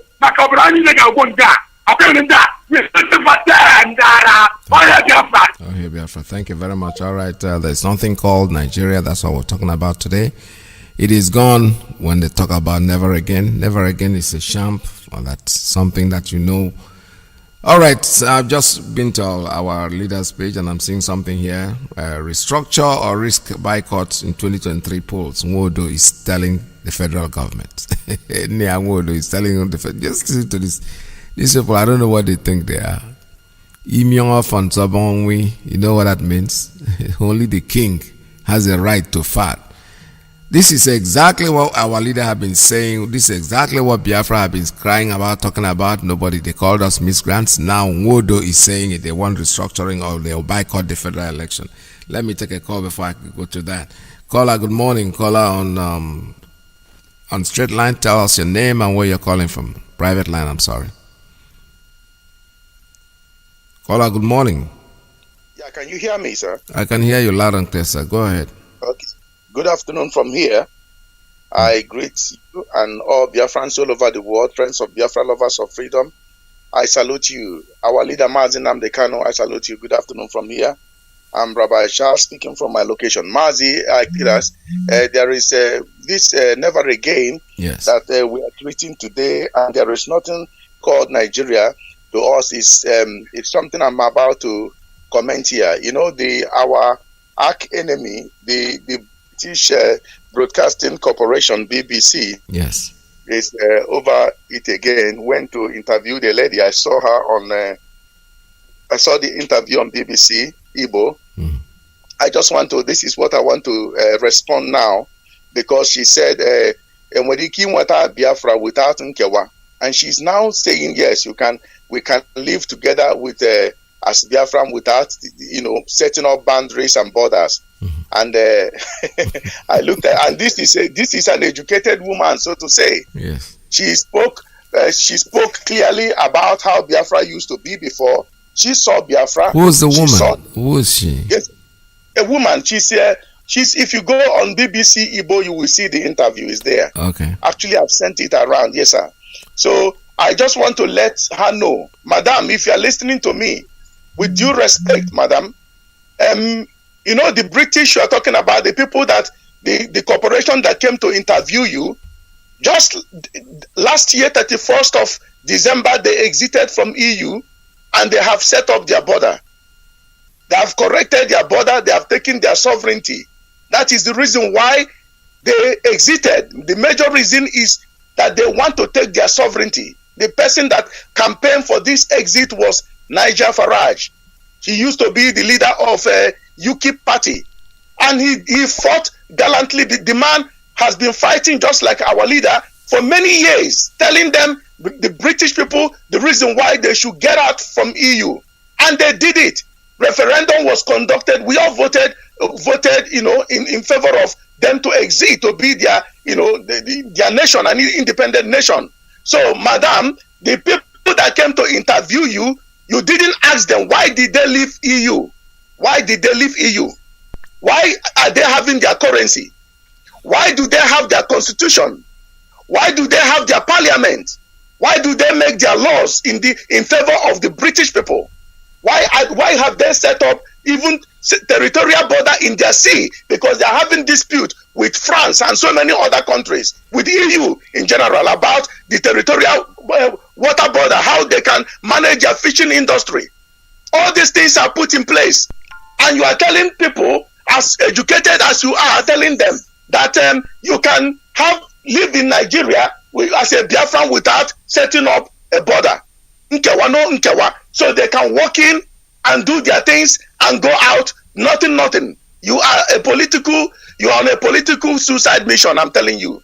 Go and do research and see why you should have your sovereign nation, owing to the fact that they did a lot of atrocities, genocide towards Biafran, and you are a witness of the war.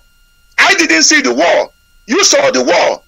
You saw how beautiful it was in Biafran land. There was security. There was no, like a threat. Oh, that you walked into somebody's home while you are going home, and a group of people invited you to sleep over, that you can't walk through that way, that is already dark, and you went and slept in their home. Nobody harasses you, nobody raped you, that it was secured and safe at that time.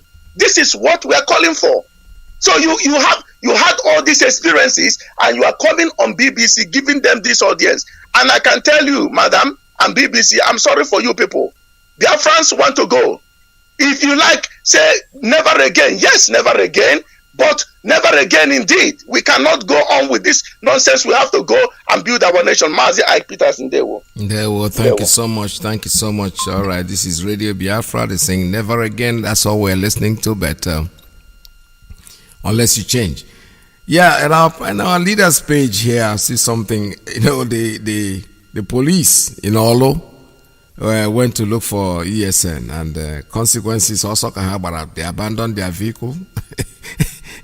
Yeah, we're telling them, when they bring out those demented helicopters, that's when we will tell them that ESN is ready. Please make sure that you contribute to the sustenance of ESN, because they are our hope.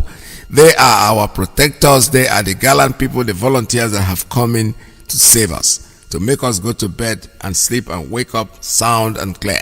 If you've not made your contribution, please do so.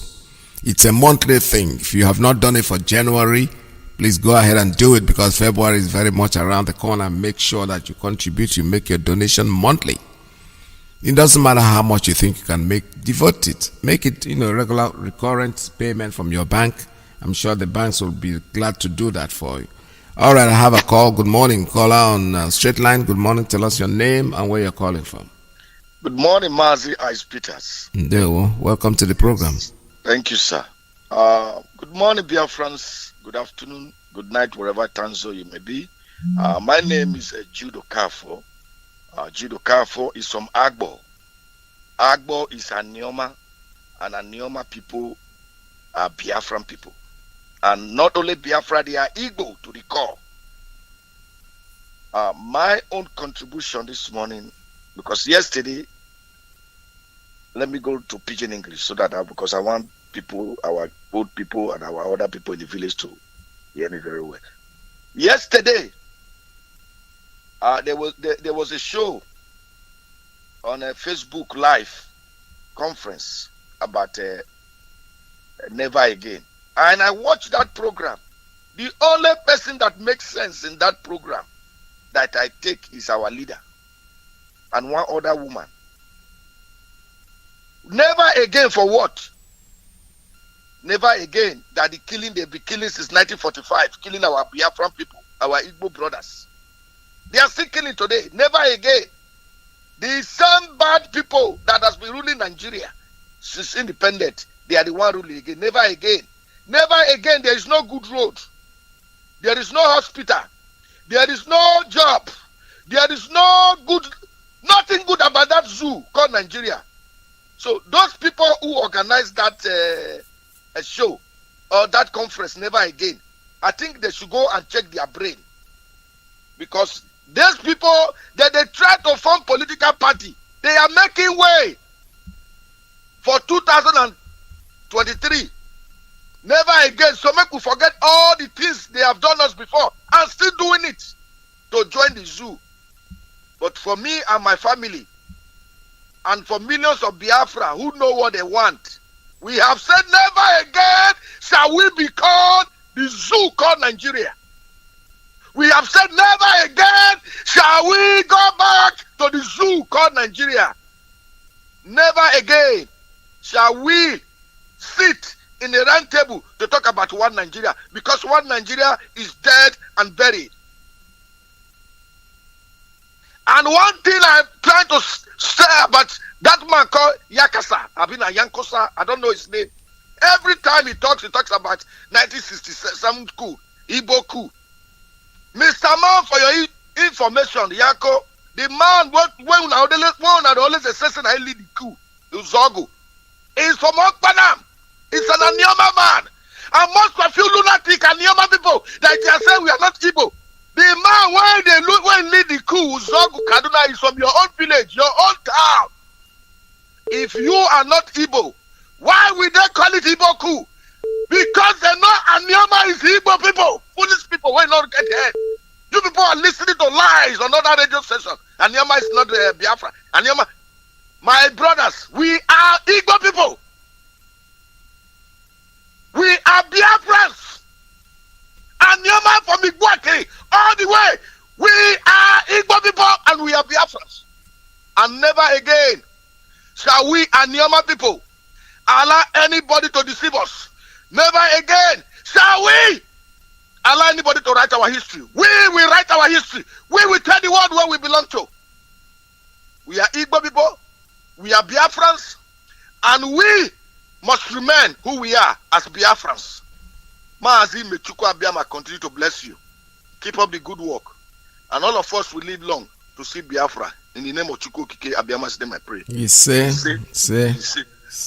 Thank you so much. Thank you very much, my brother. This is Radio Biafra USA 2. The number here is 646-9205. For 541-5703-528-442 +1 929-406-9953. Like I was saying, this story here, very interesting, that the zoo should tell our leader, right? He said the zoo should tell their when the zoo police met ESN in Olu bush, our leader have told people that where the eyes in the bush. So anything we see in the bush is bush meat. You don't go. All right, I have a call before I continue with that caller on straight line. Good morning. Tell us your name and where you're calling from. Good morning, Mr. Peter. Welcome to the program, my friend. That's Daniel, right?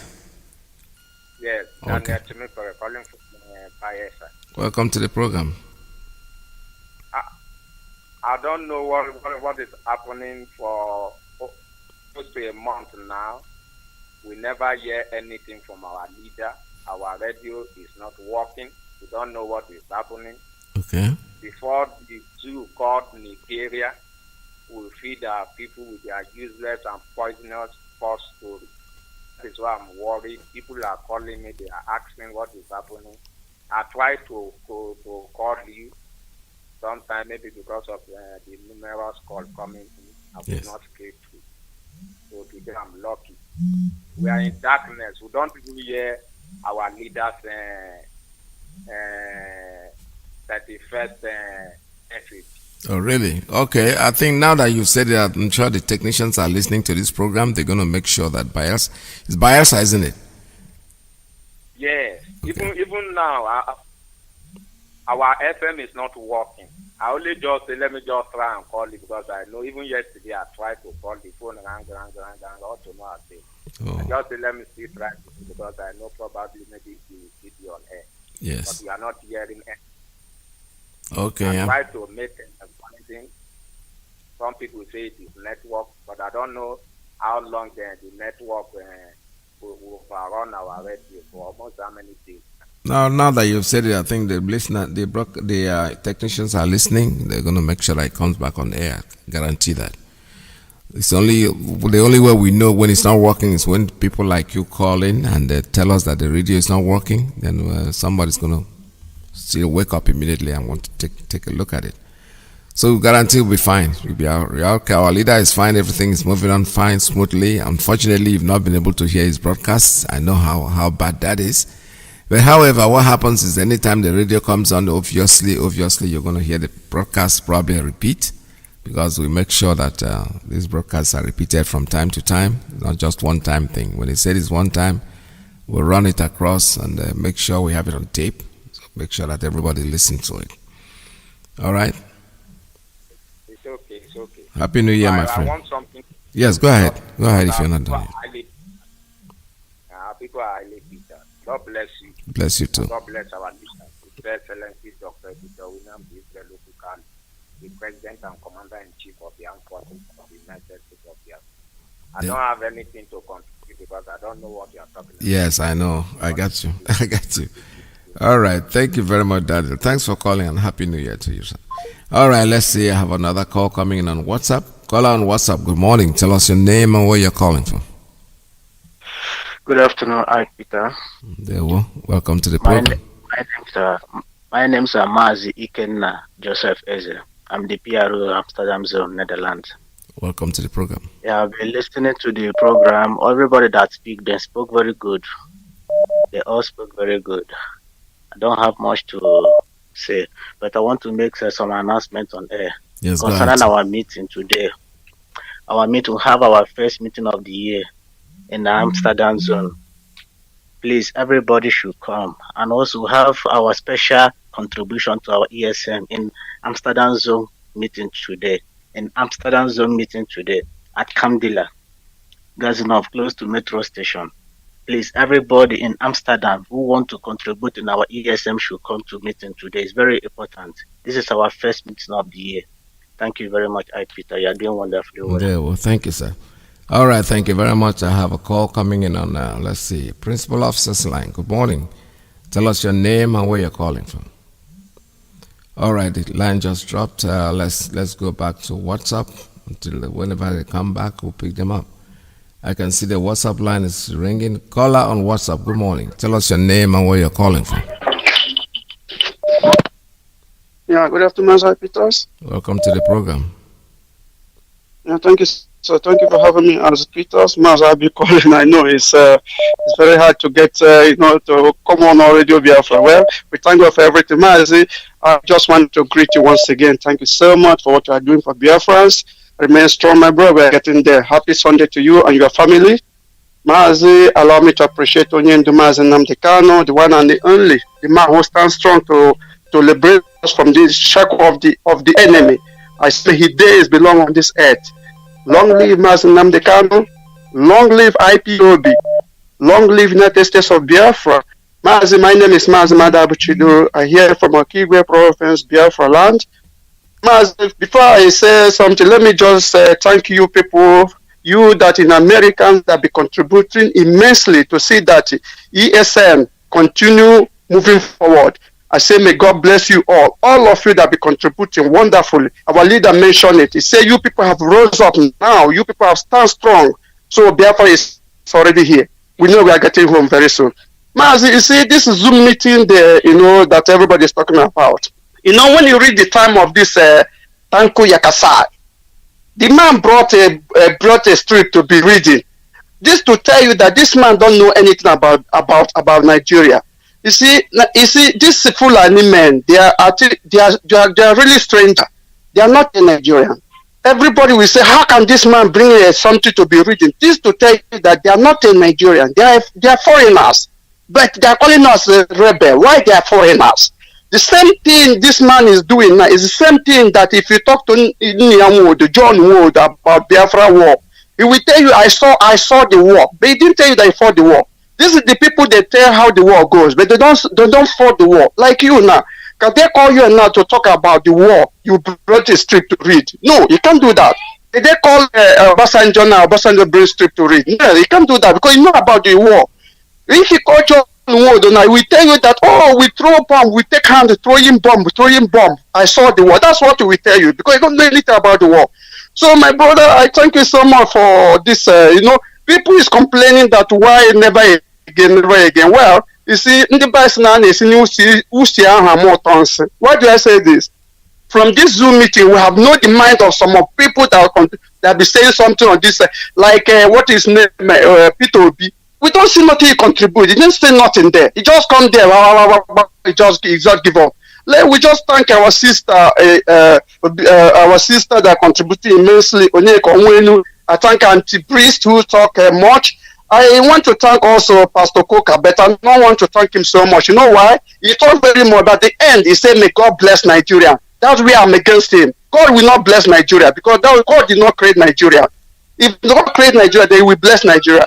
As far as it's not God create Nigeria, God will not bless him. That's why I disagree with what you said. He said God bless Nigeria. God will never bless Nigeria. My brother, thank you very much for having me. God bless you, sir. Thank you, sir. Thank you very much. This is Radio Biafra. We're still taking calls at 646-920-4541, 570-352-8442, plus 19294069953. All right, the zoo police, they went to look for ESN in Olu. And what they saw, they actually abandoned their vehicle and took to their heels. So the zoo, our leaders say the zoo people should tell their IG, the AG of police, Hope Uzodimma and any other foolish governor in the east, daft enough to send zoo security forces to search of ESN, that they will meet a similar fate or worse anytime they go out there. Let's see, I have a call coming in on caller on straight line. Good morning. Tell us your name and where you're calling from. Mazi, good morning. Welcome to the program. Thank you so much. My name is Mazi, my man Ugo Onyejaka. I am the national PRO of IPOB here in the United States, and I reside here in Washington, D.C. But I am from Amibo. Amibo is the Nolom. Amibo is the home of the tiger, and Amibo is the home of King Jaja of Ipob. Mazi, I thank you again, and I thank God Almighty for Mazi Nnamdi. Mazi, I want to deliberate on what you said, and this is never again thing that we continue to talk about. Now, the fools have woken up. The stupid people that have been used and abandoned and exploited, we have woken up, and never again would they take advantage of us, and that is what it means. We've been fooled. Mazi, could you imagine that since after the coup and the war, all the constitutions of Nigeria, they were done, and then the military changed it, and then they put what they want. And these people thought that we're going to still be mute and we're going to still be sleeping up to today, that there's no way that we're going to wake up to do something. No. But if you check all the position in Nigeria, you come to the service chief, it is the Fulani, the military head is the Fulani, Navy, Fulani, Air Force, Fulani. But you just check even the police, Fulani, even the road workers, Fulani. You come to the finance of Nigeria. You go to the Central Bank of Nigeria, it is Fulani. You go to NNPC, which is the money-making machine for them, it is Fulani. So these people have used themselves to implant in everywhere, put themselves in the army, put themselves in the police. When you talk, then you are shot. And then they think that is the way. You see, they are so stupid because they thought that this is the way this country is going to be. No, we have been occupied. Everybody that is an indigenous person in that country has been occupied with gun. And that is what it is. So now that we have started waking up, and I was thinking that when you say never again, it is somebody like when your mom beat you and then want to bring you back, and then they will say, okay, never again. It is not you that was beaten, with bloody eye, you that have been marginalized, you that have been killed, you that have been dominated, and you that has been, genocide has been committed against you. You are not the one that is going to come and the person that is killing you as never again, never again that the war will not start. When the person have not changed everything that it was doing to you. So you are sitting on the ground and then you say never again. How can you say never again? Either you say never again, you're going to stand up for your rights. Never again will I succumb to whatever that you're doing. Never again will I give up to your oppression. Never again will you treat me the way you've been treated me. Never again will you will not talk about the 3.5 million my children that you killed. These people have the audacity, honestly, especially the man that came with the script and who was writing. Now, did you know that reason why that man used that script? He used the script so that all of them will be speaking in one voice. The people that sent him, he said it so that when he went, he would tell them, this is what I spoke, and that is it, and that is the way it is. Because you don't want to get out of the line. This is the reason why he used the script. Anyway, the issue there is that everybody have known, because everybody have their own thoughts that day, and everybody now know that we are in it together. But you talking about never again. When you go to the jail, all the jail in Nigeria, you will see the people you will see there are Ipob boys and then all the Biafrans. That is the people that you will see in the jail. Never again that you cannot apply for a job and you get a job in Nigeria. Then you either you use somebody as a reference. That is one Hausa. I mean, when you Fulani guy, when he just signed for you, that is the only way you can get a job. And then they still talk that it is the country and it will continue like that. Even if the Biafrans say we are not going, definitely that country will never continue like that. It cannot, because it is the country that is full of injustice. So anybody that is in his right of mind, thinking that he's still going to hold somebody with gun on his head, just like they are holding everybody now, and then you're still going to use the police that you control by them, that the federal government, and then he's still going to continue to hold everybody in. That is, you are holding us hostage. How can only Fulani use everything? They use our money, and then they use our forces to hold us hostage and keep us under subjugation. It cannot happen. It can happen for some time, but it can never. Because these children that are growing up now, honestly, they did not witness the reason why you put all those your strategy in place. They don't know why. Okay? When they have seen how other countries work and then see how they are living there, it's not somebody that will tell you that people are going to be very suicidal. I am telling you. The only thing there is that it is the foolish people, the elderly people who are just putting the gun for their children. These are the people that are setting the time bomb for their children. If they know what is coming after them, then what they're going to do is just to go ahead and see how they're going to remedy this, so that all of us will coexist peacefully. Everybody will mind their business and then, live the life that God has created them to live. That is what they can do.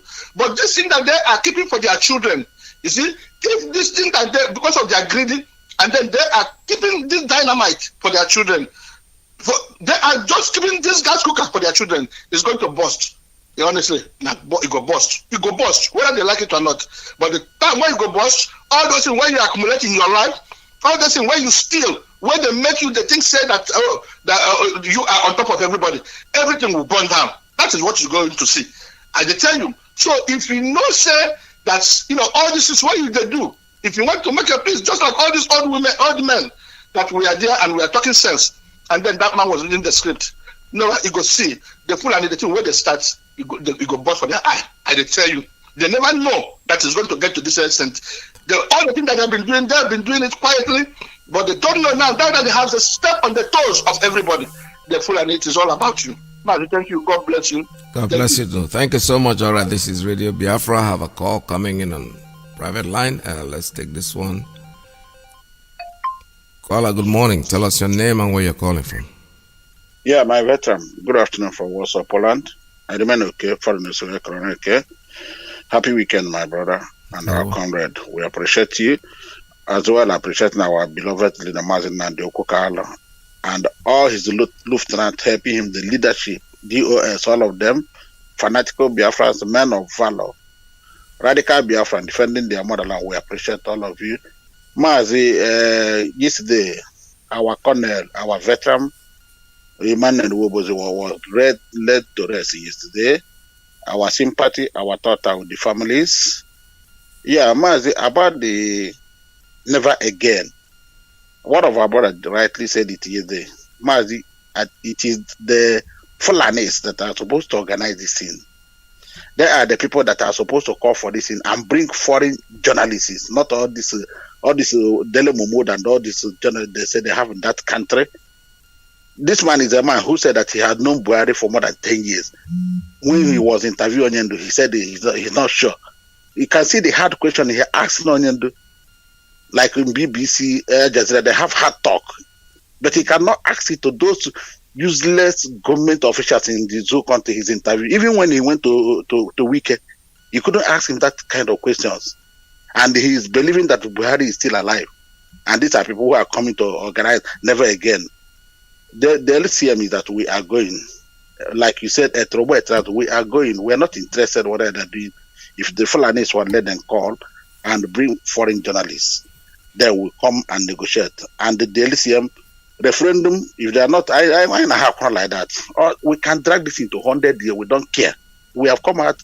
We are destined for this, and we will stay put until we got whatever we want. And what he said about all, the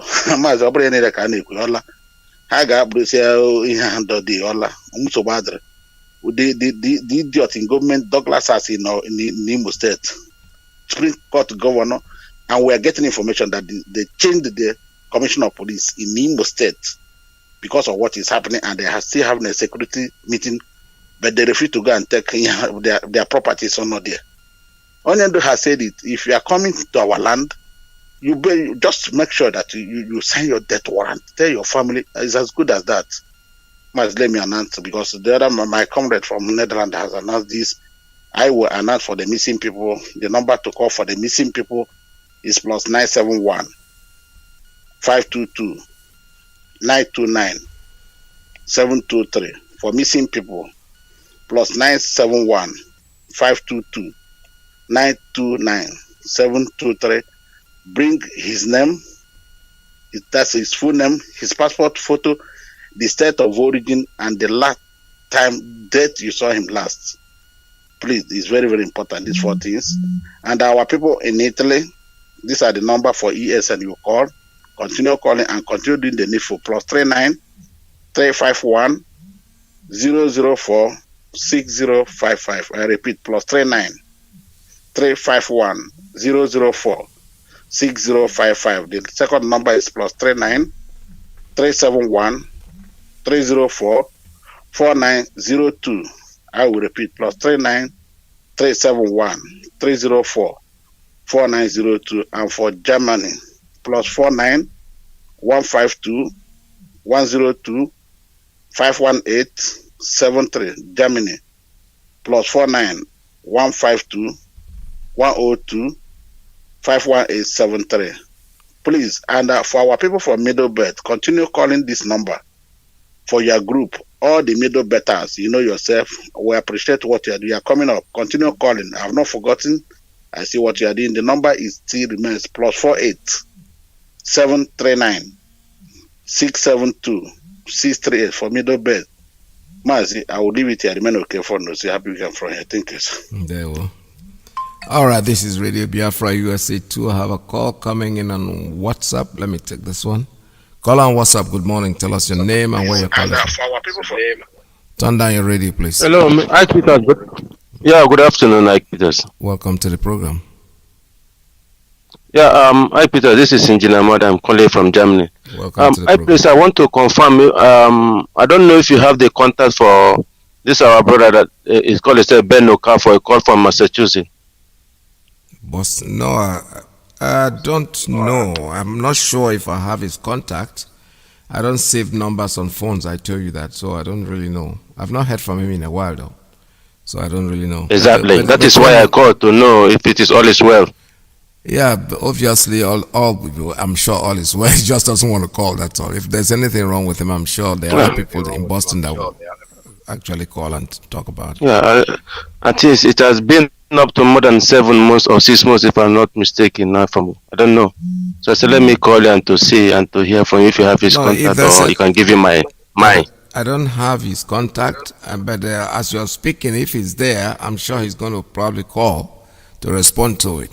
I don't have contacts, to be honest with you. There are people that call in. I said it before, I don't save names on the phone because I don't want to be influenced. I want to take the call as they I understand. Yes.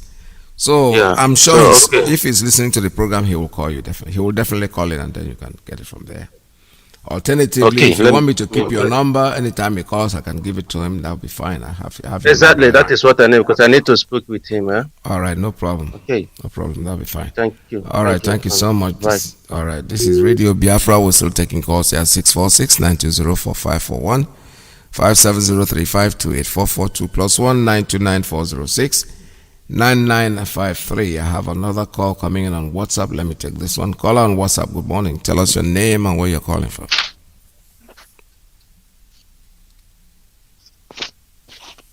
Caller on WhatsApp. Are you there? Your line is open. You're not talking. All right, when you're ready, call us. You're not ready. If you're not ready to make a call, why talk on the phone? Why make the call? You're blocking other people. We have too many calls coming in here. Let me take this one again on WhatsApp. Caller on WhatsApp, good morning. Tell us your name and where you're calling from. It's not talking. Let me take a straight line. Caller on straight line, good morning. Tell us your name and where you're calling from. Good morning, Mazi Peters. Welcome to my the name is program. Mazi Meka. There we I'm calling for Indianapolis, USA. I want to thank our leader. Our leader is formidable in the program, Never Again.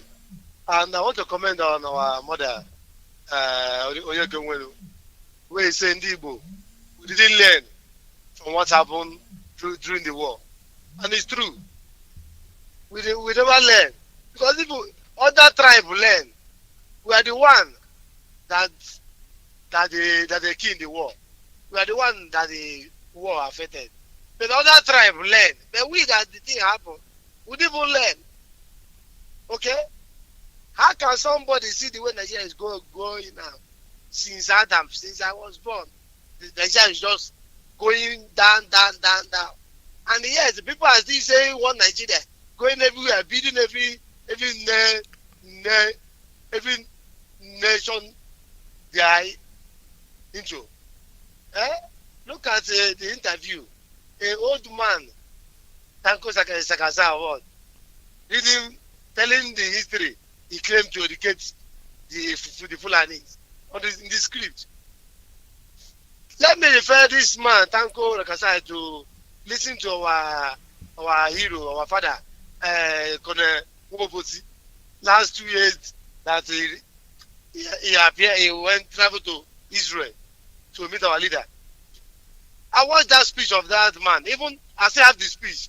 Anybody that has said listen to that speech. The man, Colonel Wobosi, said the same thing that led them to go to revolution, that 1966. It's the same thing that is happening now.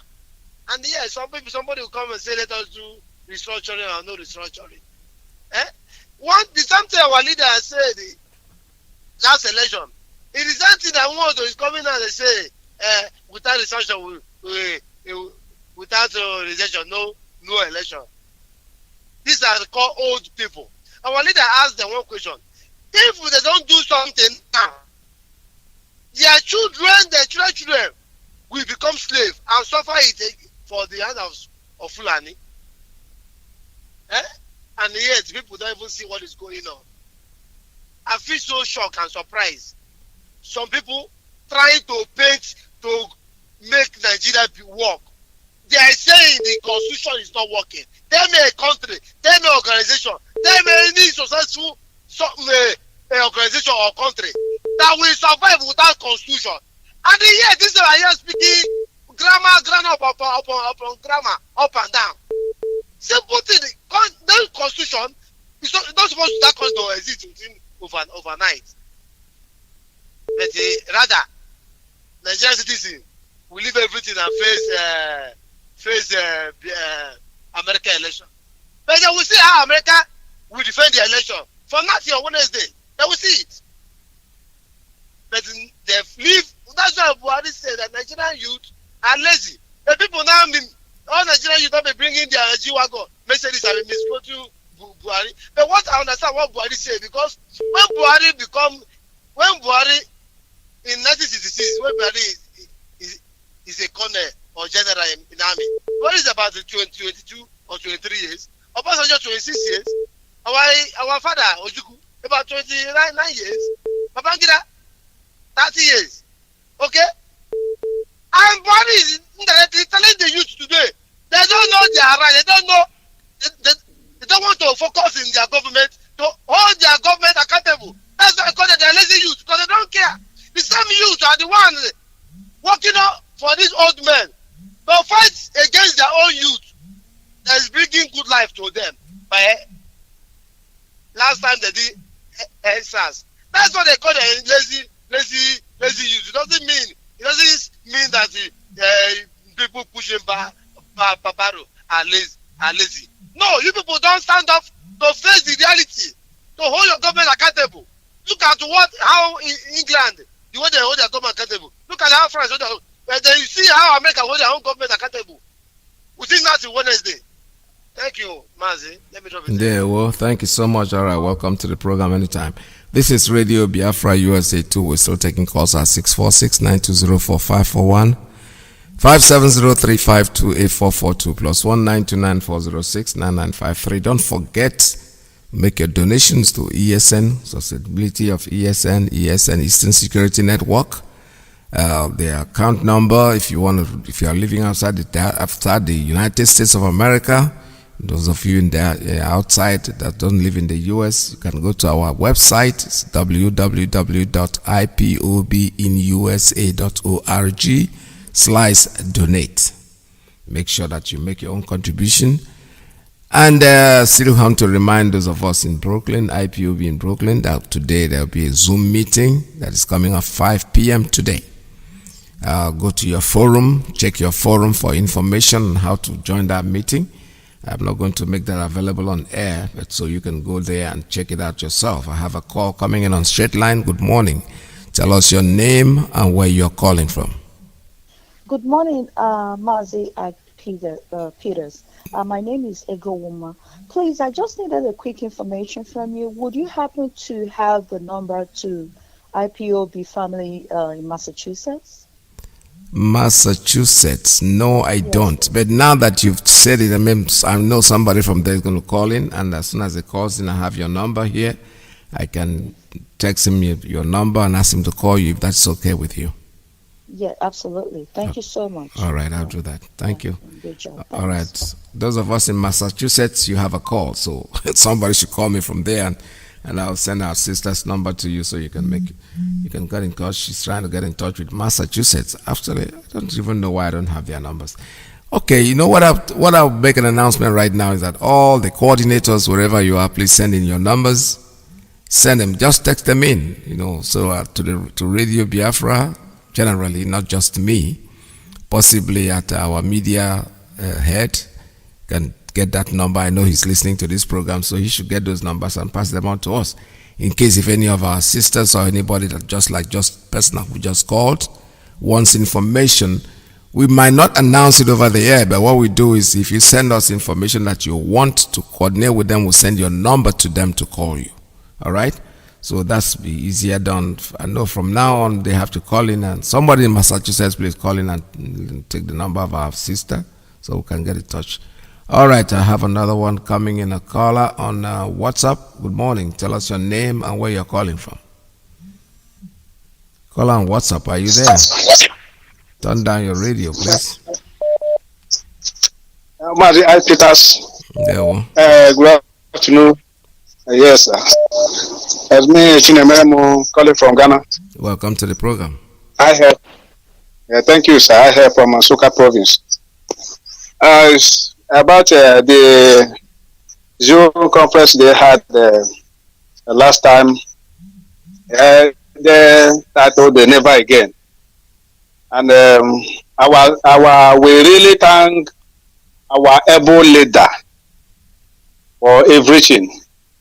The way he presents, the way he defend us, present everything.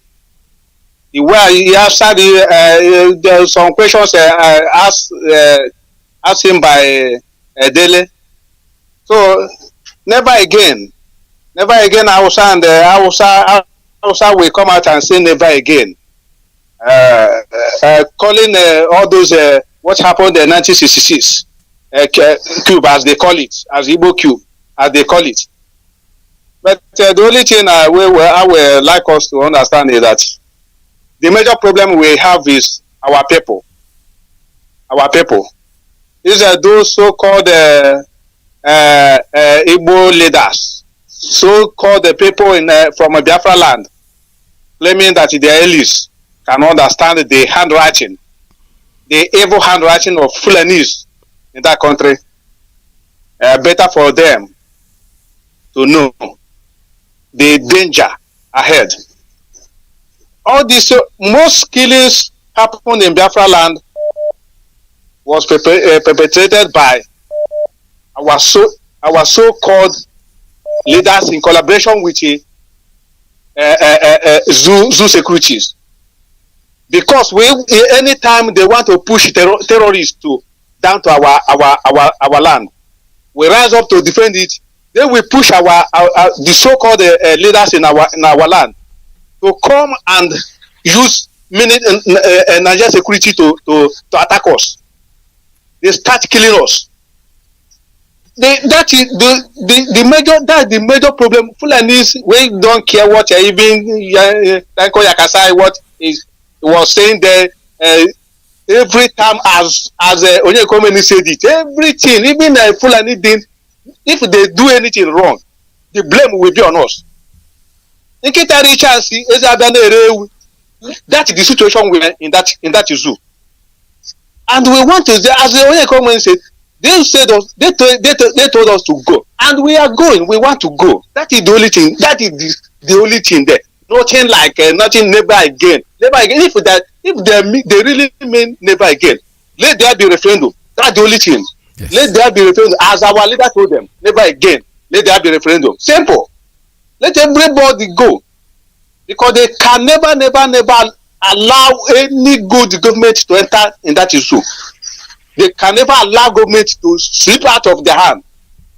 Fulanis can never allow it. So we forget we don't care about the woman even claiming that is from Middle Belt. A woman, somebody will come out from Middle Belt and claim and talk that nonsense the woman talk that day. I never believe the woman is not from Middle Belt. She's a Fulani woman. So we don't care about him. Although our women, even the woman from the so-called Niger Delta, he talked well. He said we are not in the same culture. We don't share anything in common. So we should go. Shalom. Oh, hey, Biafra. Oh, hey, Biafra. Thank you very much. Referendum is the solution, my brother. I'm sorry I just cut you off. I thought you were done. All right, let's see. I have another call still coming in on WhatsApp. Caller, good morning. Tell us your name and where you're calling from.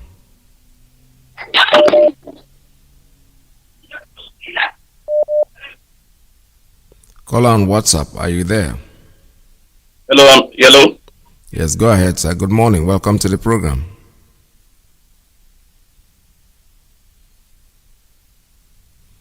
All right, unfortunately that line is connecting. It's not audible enough, so we have to... Are you there? I can hear you very well, but the network is giving some issues here. Go ahead, sir. My name is Mazi. I'm calling from Iyke in Biafra land. There we go. Yeah. I want to commend you for wonderful job you guys are doing for we Biafrans, coming out every day on air to propagate the gospel of freedom. Yes, on this issue that we are discussing, this Zoom meeting that was held some time ago, I want to say my own point there. Yes, go ahead. Among all the speakers, yes, among people that spoke on that Zoom meeting, is our leader that made sense, because he categorically made a point that anybody who is still believing in one Nigeria is either demented or is not honest with the truth. Are you with me? Yes, go ahead, sir. Iyke was also very emphatic, because she was very clear that we the Biafrans are no longer needed in Nigeria, and any problem in Nigeria is always shifted to the Igbos and the Biafrans in general. So the concept of one Nigeria is a charade. It's a charade. And Tanko Yakasaya made a mess of the whole thing by coming there to read a script. Probably that script was written for him by the Biafran or Anaduduwa brother, because I know that he cannot write anything meaningful. Other people spoke of the heart, but he just read the script, and it was happening on the Igbos being the one responsible for the civil war, the genocide that was said in 1967 to 1970. Who told him that the Igbos were the ones that are responsible for the coup? He mentioned Nzogu and other people. He said Nzogu was the leader. But Nzogu manned the northern sector. He handled Kaduna. I want to ask Tanko Yakasaya, did Nzogu use the Igbo Biafran soldiers to execute the revolution in the north. He used all the Hausa soldiers. These are people who keyed into the vision that they had, that they want to change Nigeria then, because of what he saw during the time of the Stanford meeting training that they had at England, when the Premier Mohammed Bello came and talked to the Hausa speaking people. You now saw that this man doesn't mean well for the Nigerian people. Also, Wale man the western sector, he was in Ibadan. He also did his own job. He's a Yoruba. He's Igbo. It's just unfortunate that people don't want to speak the truth and be honest with themselves. If Ajona abandoned his own sector, had it been he was here and he manned his sector in Lagos, the revolution would have succeeded. It was the same revolution was foiled by the Ibo people, Agri University and others. Colonel Nebo would know who was the one in charge of the armory in Lagos. Had they been the revolutionalists, were able to have entrance to that armory, we would not be talking this thing that we're seeing today. But Colonel Nebo stood and paid with his life. He died in the process. He's an Igbo man.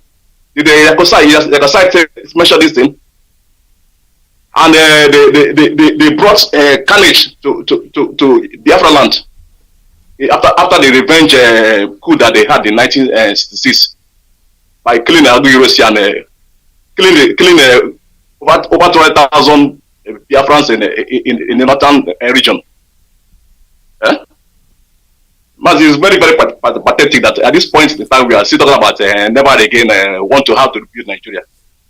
Dele Momodu should do the right thing by not insulting the sensible indigenous persons in Nigerians.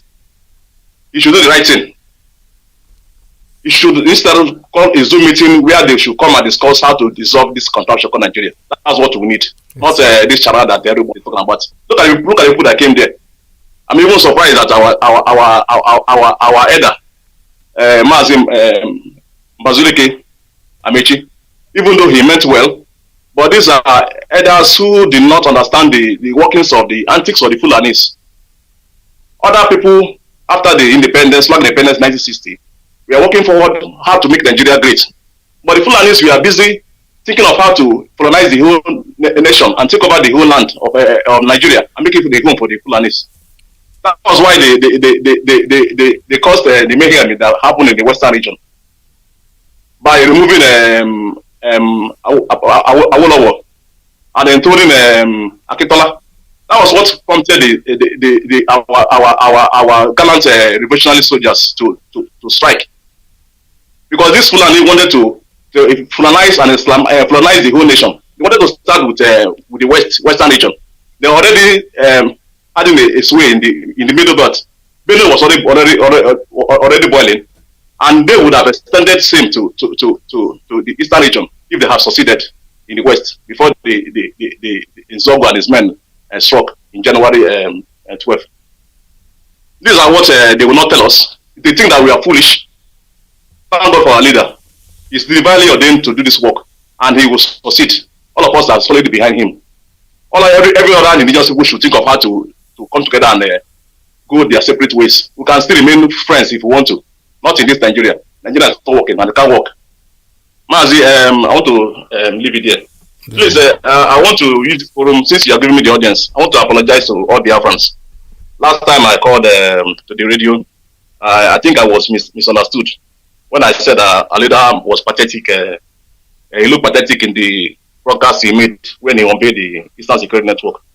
I did not mean it in that way, and I know that Biafrans were not happy. But somebody called into the radio and he was expressing his happiness. He said it was English is not another mother tongue, and maybe I didn't understand what I said by that word. What I actually meant was that Biafrans should not allow a leader to spend so much energy in trying to remove that stupidity in their brain. They should do the needful by coming together and supporting him in this his divine work. Thank God that all of us are waking up, and by the special grace of Elohim, he will succeed, and we are going to see our land, our holy land, Biafra, soonest. Thank you, sir. All right. Please, the signal number. I want you to please call it when you before you end the program. Yeah, the signal number. You're always very fast when you're calling it. Okay, I will do that. All right, no problem. Thank you. All right. Yeah. The signal number is +1 845 283 9665. I repeat, +1 845 283 9665. That's a signal. You can use that line calling on signal. But let's continue with taking some more calls. We still have a few more calls to take before we call it a day. Let's see this one caller on WhatsApp. Good morning. Tell us your name and where you're calling from. Yeah, Mazi, and my name still remains Pastor Chris Wise. I'm calling you from the Kingdom of Cambodia. Welcome to the program. Why I called is to thank you very much, Anedo. Why I call is just to add my voice to most of the callers I've just called.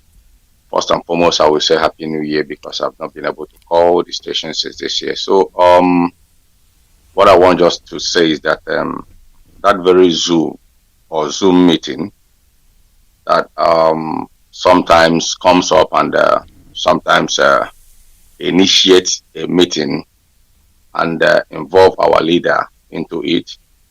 When you look at that very meeting very, very well, they are not initiating that very meeting for them to come up with a solution, but antagonizations, quarrel, insults, and unleashing their hatred and anger on us, afflicting more pains to us.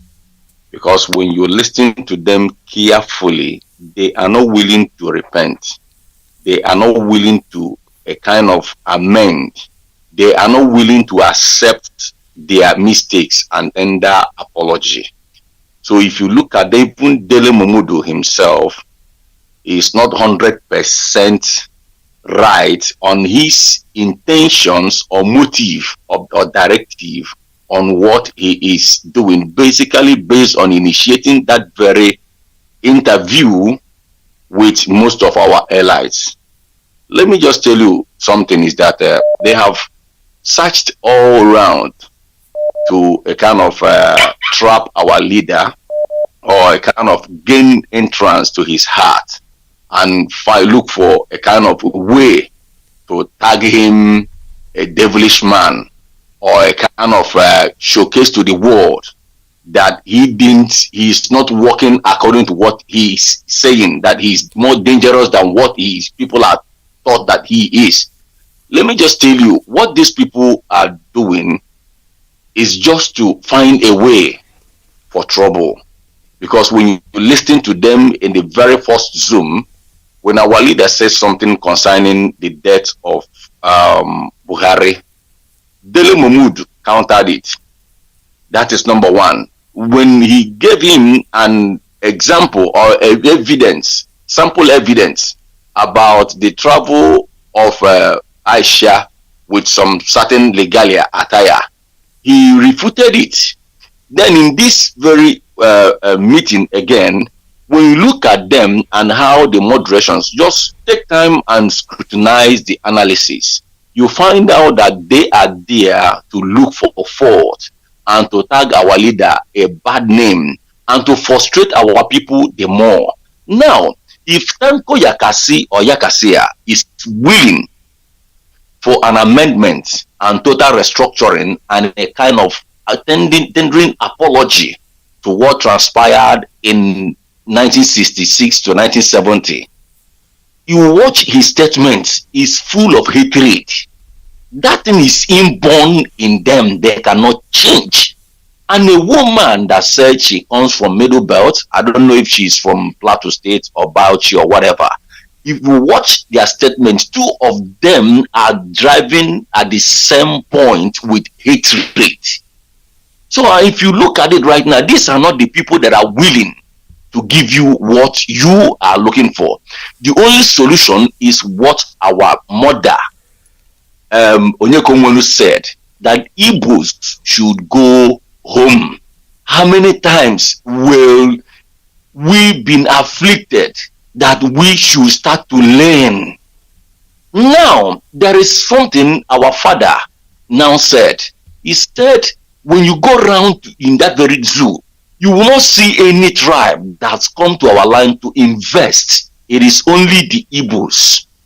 When we all this things stop, and you are still telling us that we are the wicked and the heartless and the people that is causing disunity in the country. We build houses, we do businesses around. How many of them owns a particular kiosk? Even Malam that brought cow, they sleep under their trailer, sell and collect money and go home. You yourself that build a house, you give Malam a house to guard. They will live under your roof. You will pay them as well. They brought their brother and train their brother. Some of them will be selling water. Some of them will be driving keke, some of them will be driving Okada to make money from you, and at the same time take the money back to the north. These are the teachings. These are the teachings that they got from their Malami right from the onset. From that their Dogon Yellow teachings, they call them Malamis, and you cannot change it from them. So the only way is to walk away. And when people say that they should let us go, I don't even think that the reason, that very word, that they should let us go. Nobody has the temerity or audacity to hold a nation or a race. We just find ourselves, do they call us to kind of be together that we should stand to tell them that they should let us go, which means we recognize the fact that they own the power. That very word doesn't augur well, it doesn't digest well with me. You don't have to tell them to let you go. If you're telling them to let you go, their head will be so high because they've noticed that you know that they own the power and they own the nation and they own you as well, which means you are slave by using that word. Let them let us go. They don't have to let us go. We have to walk away. So let me just stop here. Thank you very much. Thank you so much. All right. This is a very good thought because when they say, let us go, it's hard to comprehend. The truth of the matter is that if we come together as one and stop fighting ourselves, fighting each other, because, people are so funny. They're funny in the sense that the jealousy is so blindfolding many of us, especially those of us who are Biafrans, who are supposed to be born in our land. For them, every day they sleep, all their mind is like, wait a minute, is this a joke? How can I sit down here and demand the Nnamdi Kanu will just get Biafra? No, I can't let it happen. They go out to DSS, they make some kind of comments and they give them money, and the point is that you are always in your time. Our leader is moving gradually. When it started, it wasn't like this. I wouldn't tell you I was there from the beginning, but from the little time that I joined, I know that membership is not decreasing, it's increasing. People are getting aware. Awareness is coming to everybody one by one, and eventually to get to a point where it will be impossible.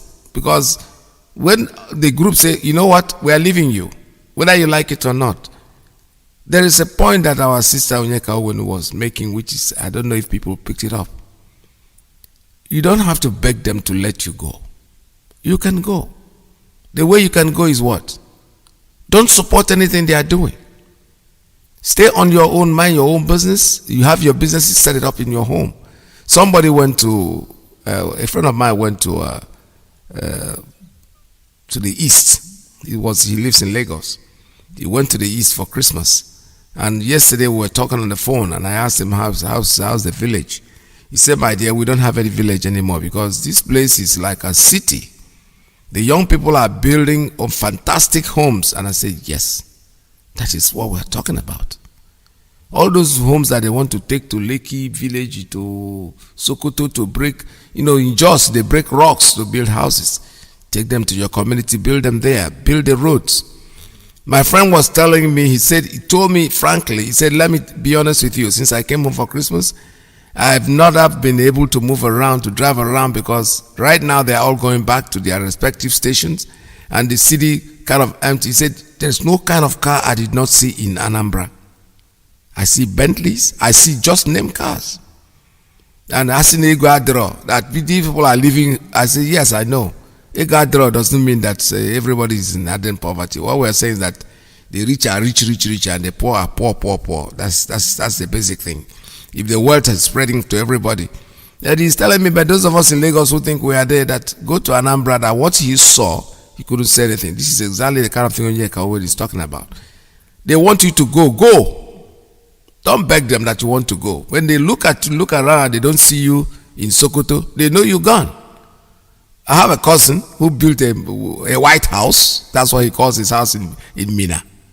He abandoned it. He left it. He just came home and said, nobody wants to buy the house. It's too big. The company is big. I don't know how far it's gone with it today, but as I speak, it's the truth. He had a magnificent home around the 80s. Yeah. He built it in his elder brother. He was living in the States, and his elder brother built that. They called it the White House. It was so popular that if you get to Mina Motor Park, and you want to take a taxi, you say you're going to White House. The taxi takes you there straight. All that I knew later on, he just abandoned the thing and said he's sick and tired of it. Because now he has something at home too that is as good as that one, but at least he learned his lesson.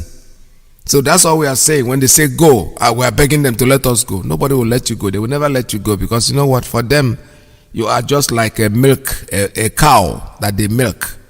You know, they want your present. They want your milk, but they don't want you as a cow that yields the milk. That is the truth. Let me take my very last call for today. Caller, please. You have just 2 minutes to go, and we are out.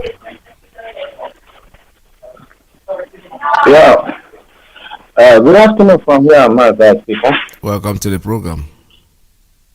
Yeah. Happy Sunday to you. Same to you. I salute your courage and all the Biafran freedom fighters that stand tall for this quest of restoration of nation Biafra. I greet you all. I said it shall be well with all of you. And our quest for Biafra is a deal that must be done. My name is Udochi. I am from Ikuanoma here in Biafra land. First of all, I salute the courage of our able leader. This our Reverend sister called our leader a name that I never had, even though people are calling it, but the way she called it, it was so wonderful. I called our leader Ugogba Oled. Ugogba Oled. That means inside and outside of our leader is gold. Inside him, outside him is a gold. You know, this never again that Dele Mamudu is not Dele Mamudu that owned that name. It was Igbo that initiated it. But Dele Mamudu is a very, very tactical. It's one of the strongest Nigerians. And he will continue to organize everything. He will come back to organize another interview to our leader. But our leader, they want to present to the world that even though our leader is asking for freedom, but he is not negotiating. Yes, but our leader is an international man. So wherever, anytime, any day you call him, he will be there. And he will give you the same answer. The answer is freedom from A to Z, total freedom. The way I see never again, everybody is looking at it his own angle. If I should analyze it, it should be simple. Never again will return to Nigeria. Never again will we negotiate to be part of anybody except Biafra nation. So that's the way I understand it. If you listen to any Fulani anytime, any day, there's no any Fulani who that came out to say they are sorry. They have one lane. That lane is whatever they are doing is right. And our own people is full of compromise. They want to come and they bend the word and bend the word the way. Dele Mahmoud never asked any strong question to any Fulani. Ask all the whole journalists in Nigeria, the zoo. None of them can stand and ask a strong question to any Fulani. Thank you. Let's go. So, he asked some question like, did you see that people, they are killing the Hausa people, they are saying. But it was the Fulani that were killing indigenous people in the land, taking over their land. And anywhere they send, they kill the people and take over the land. That's how they share the land. Thank you, sir. Thank you, know this. We don't have we don't have any more time left. So finally, what I want to say, I stand with a pastor that comes from Cambodia. Our quest for Biafra restoration is nothing negotiate. We don't discuss it. We don't negotiate it. We take our freedom, and we are preparing it. We are taking it. We are not begging anybody to give up. Thank you, sir. There, well, this is Radio Biafra. We have to take it off at this point. When you call in, I said it's 2 minutes, and you almost run into 5 minutes, and that's not acceptable. We have to go. Tomorrow is another day for you to make your calls, or whatever you have left that you think was not properly answered. Please call Mazi Alozi on USA 1 that is coming in any minute from now. Never again has been discussed. The truth of the matter is that saying never again vaguely doesn't mean anything. It's only your action that will bring that in, what you do. Our people have been subjugated to all kinds of treatment. It is time to go. There are suggestions that are coming that is very, very acceptable. That could have been acceptable if these suggestions had come in many years ago. But it looks like they are playing the game of wait. They're waiting. They want to play that game to make it look like they're going to do something. Absolutely nothing. Igbo presidency is a sham. It's nothing. It doesn't go to make anything. They can go out there and get one Igbo man that is even a Fulani man, but has answering an Igbo name, and then comes in and give him the presidency. What is going to happen is nothing. They are playing for the game of time. When they say never again, our father Mbazulika Ameji said we have to start all over. For me, all over means Biafra, Ududua, and Arewa. For me, that's what it means. Then we can sit down together and discuss if we want to be one country. Referendum is a thing that we've called for, which is very legitimate. In fact, our father even said it at the time, that when constitutions are made, there's a plebiscite. Plebiscite means they want to vote to see if we can accept this constitution. But no. After the first one in 60 that the white man gave, the 61, they did another one that turned them into a republic. And since after that, no constitution had been legalized. Nothing. Jonathan did try something. What happened to those papers? The documents. He sent out people because this is an intellectual. Jonathan, forget about whatever people say. It's only people that want to be mischievous that will say he didn't do anything. If he had the gut to get people together to get a new constitution, you think that's not right? You must be sick. If you think that because he's not building roads, he's not going to Iyke to open up the place. No. The beginning is what he did. Make a constitution that will give the people of at least some people their right, so that they belong to the country. Then you can start making amendments. But no. What did they do? They brought in a tyrant who is late, who has died, and they are still using his name and fooling 200 million people. And they think everybody is stupid and nobody is sensible. Well, never again is a sham. It doesn't mean anything. There will be Biafra. Biafra is here. Biafra is all we are talking about. From here, there is nothing anybody can do to stop the coming of the Republic of Biafra. From me to you, it's goodbye. I'll be with you again tomorrow, God's willing. From here, it's bye-bye.